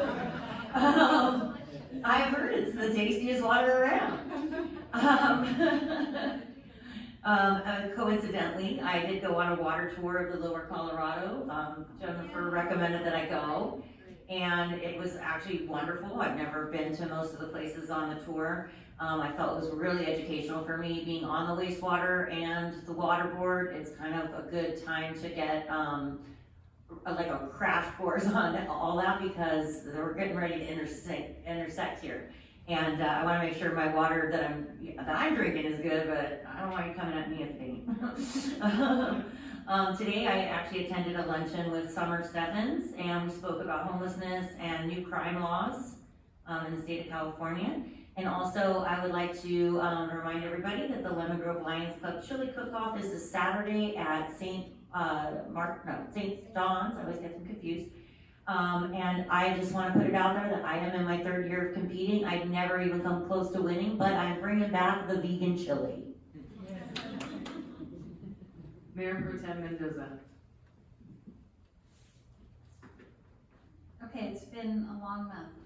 On February 21st, I attended the Sandag joint meeting of the Transportation, Borders, and Regional Planning Committees to review the regional plan, or to get an update on the regional plan. And I'm going to try to get a copy for you, so you have an updated plan. I was going to give you my copy, and then I got it. On March 10, I attended the League of California Cities lunch, and Summer Stephan was our speaker at the lunch. And also, we had a legislative update at that meeting, and I'm gonna get a copy of that. If you don't have a copy handy, I'll get a copy of that. I'm gonna give it to the city manager so she can send it out to everybody. This is the legislation that the league is supporting to help cities. So it's just a good way to know what's going on. And I think the mayor has some ideas about what we can do to promote some of that that agenda. On March 13, I attended the MTS meeting.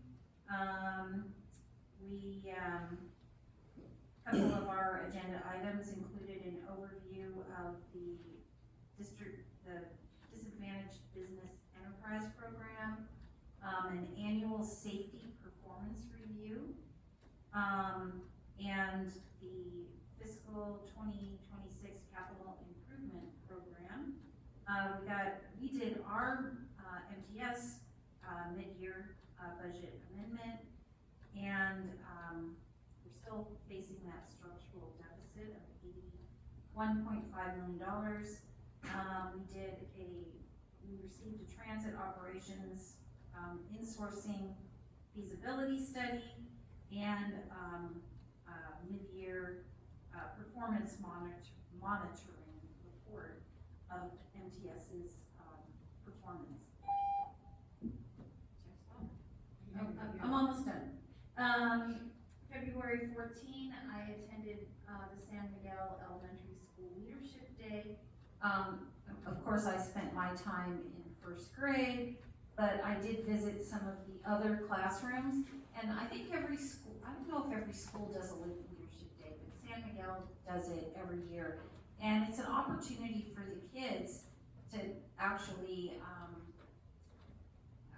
here's little 1st graders telling you what they want to be when they grow up and why, and taking you around the classroom and showing things that they're doing. And then you can go to other classrooms, and I noticed there were some, our motorcycle officer was there from the Sheriff's Department. So they want other leaders in the community to come and talk with the kids too. So, and there were quite a few little 1st graders that want to be a motorcycle cop when they grow up. And then finally, yesterday, I attended my 2nd LoSAN board meeting. That's the Los Angeles, San Luis Obispo, San Diego Railroad Corridor. And some of the things we talked about included, we got a report from Sandag on I think there's three or four alternatives for getting the tracks off of Del Mar. And it's probably the clearest report I've received so far. All of the alternates include undergrounding. So we're looking at billions of dollars and how that's going to be funded. They're also restoring the Pacific Surfliners service. They used to just have 10 there used to be 13 round trips. During COVID, they cut them down to 10. Now they're adding 11 and 12 back, and they hope to get back up to 13. And we received the Pacific Surfliner marketing update. And I think that concludes. So on February 20th, I attended the Lemon Grove Farmers Market. On February 21st, I attended the ribbon cutting ceremony at the Early Childhood Education Center here in Lemon Grove. That was amazing. It looks like I saw several of my other council members out there too. So, but it's like going to playground land for school. I was like, I want to enroll. On February 22nd, I attended Lemon Grove's Black History Month celebration, which was also a really incredible event. It's been here annually. There's a whole team that puts that together.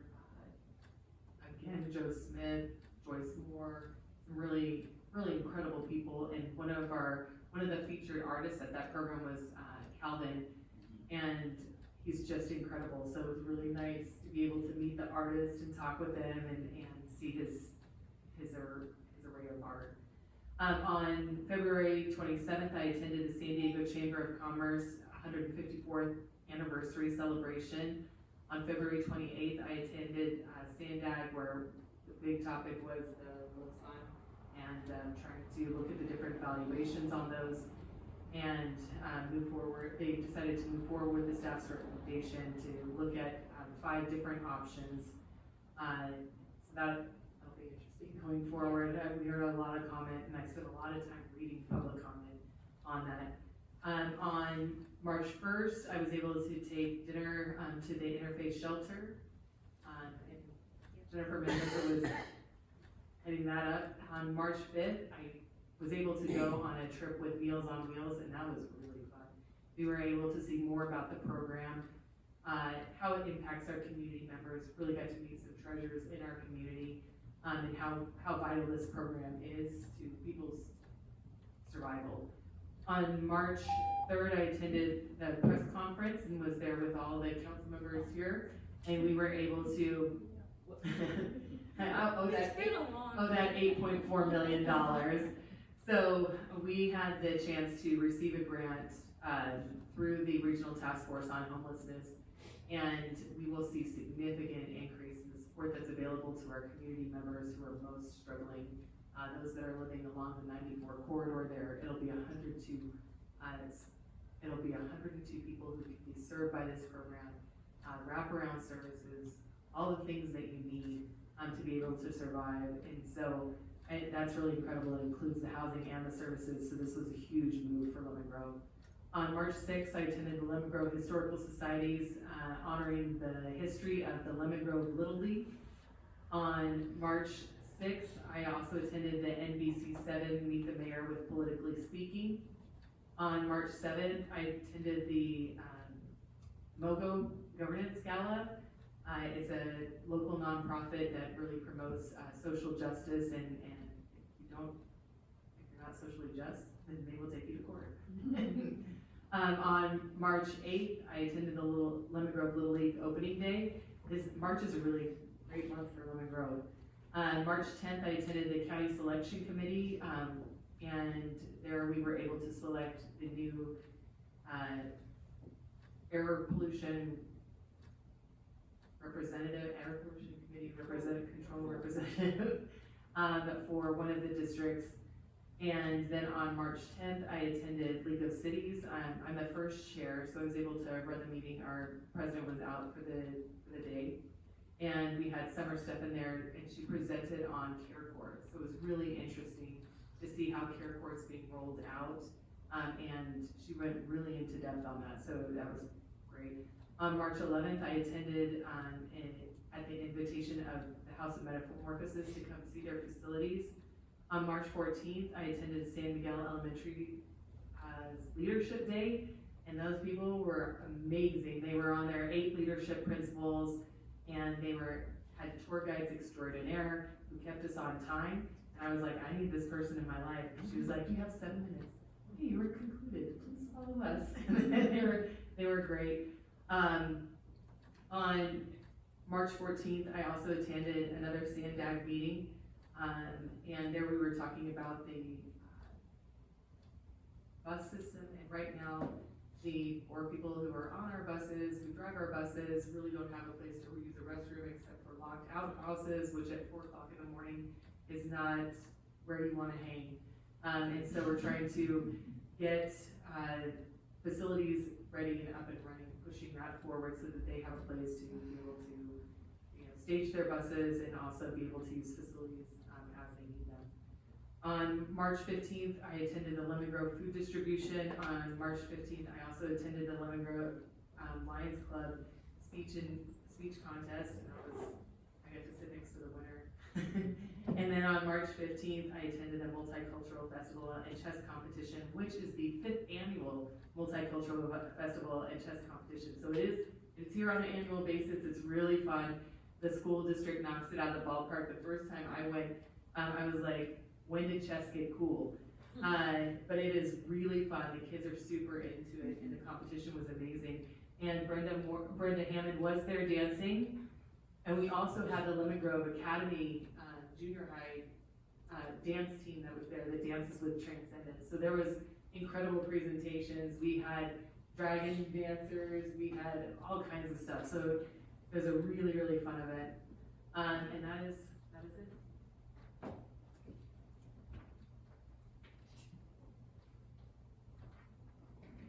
All right, so now I'll call on the city manager, Lydia Romero, to give her report. Thank you, Madam Mayor. It's a very brief report. Again, I want to welcome back Lieutenant Berry from his FBI Academy training. He was gone for 10 weeks, so we welcome back. We were hoping to have a station open, but he'll be here to cut the ribbon on the new station. That's getting flooring right now, so we're very excited about that. I just want to remind everybody that we're doing our largest repaving project in town, currently underway. It is about 2 weeks behind because of the rain, and so we're hoping to make up time. Right now, they're in the midst of paving Main Street from Central to Broadway. And so if you're trying to get into City Hall, use the Olive entrance, not the main entrance. And we are making accommodations for residents and businesses that they could use the City Hall parking lot 24/7 because parking is restricted on Main Street, but it's going to look beautiful once it's done. We're all very, very excited. If you want updates, look at our website. We have weekly updates of what schedule's moving forward, what streets are next, and where the paving is happening. And please, please, please respect and honor the detour signs. And for those who are getting caught up or get stuck in our construction, we apologize, but we hope a little pain is some long-term gain for the betterment and beautification of our town.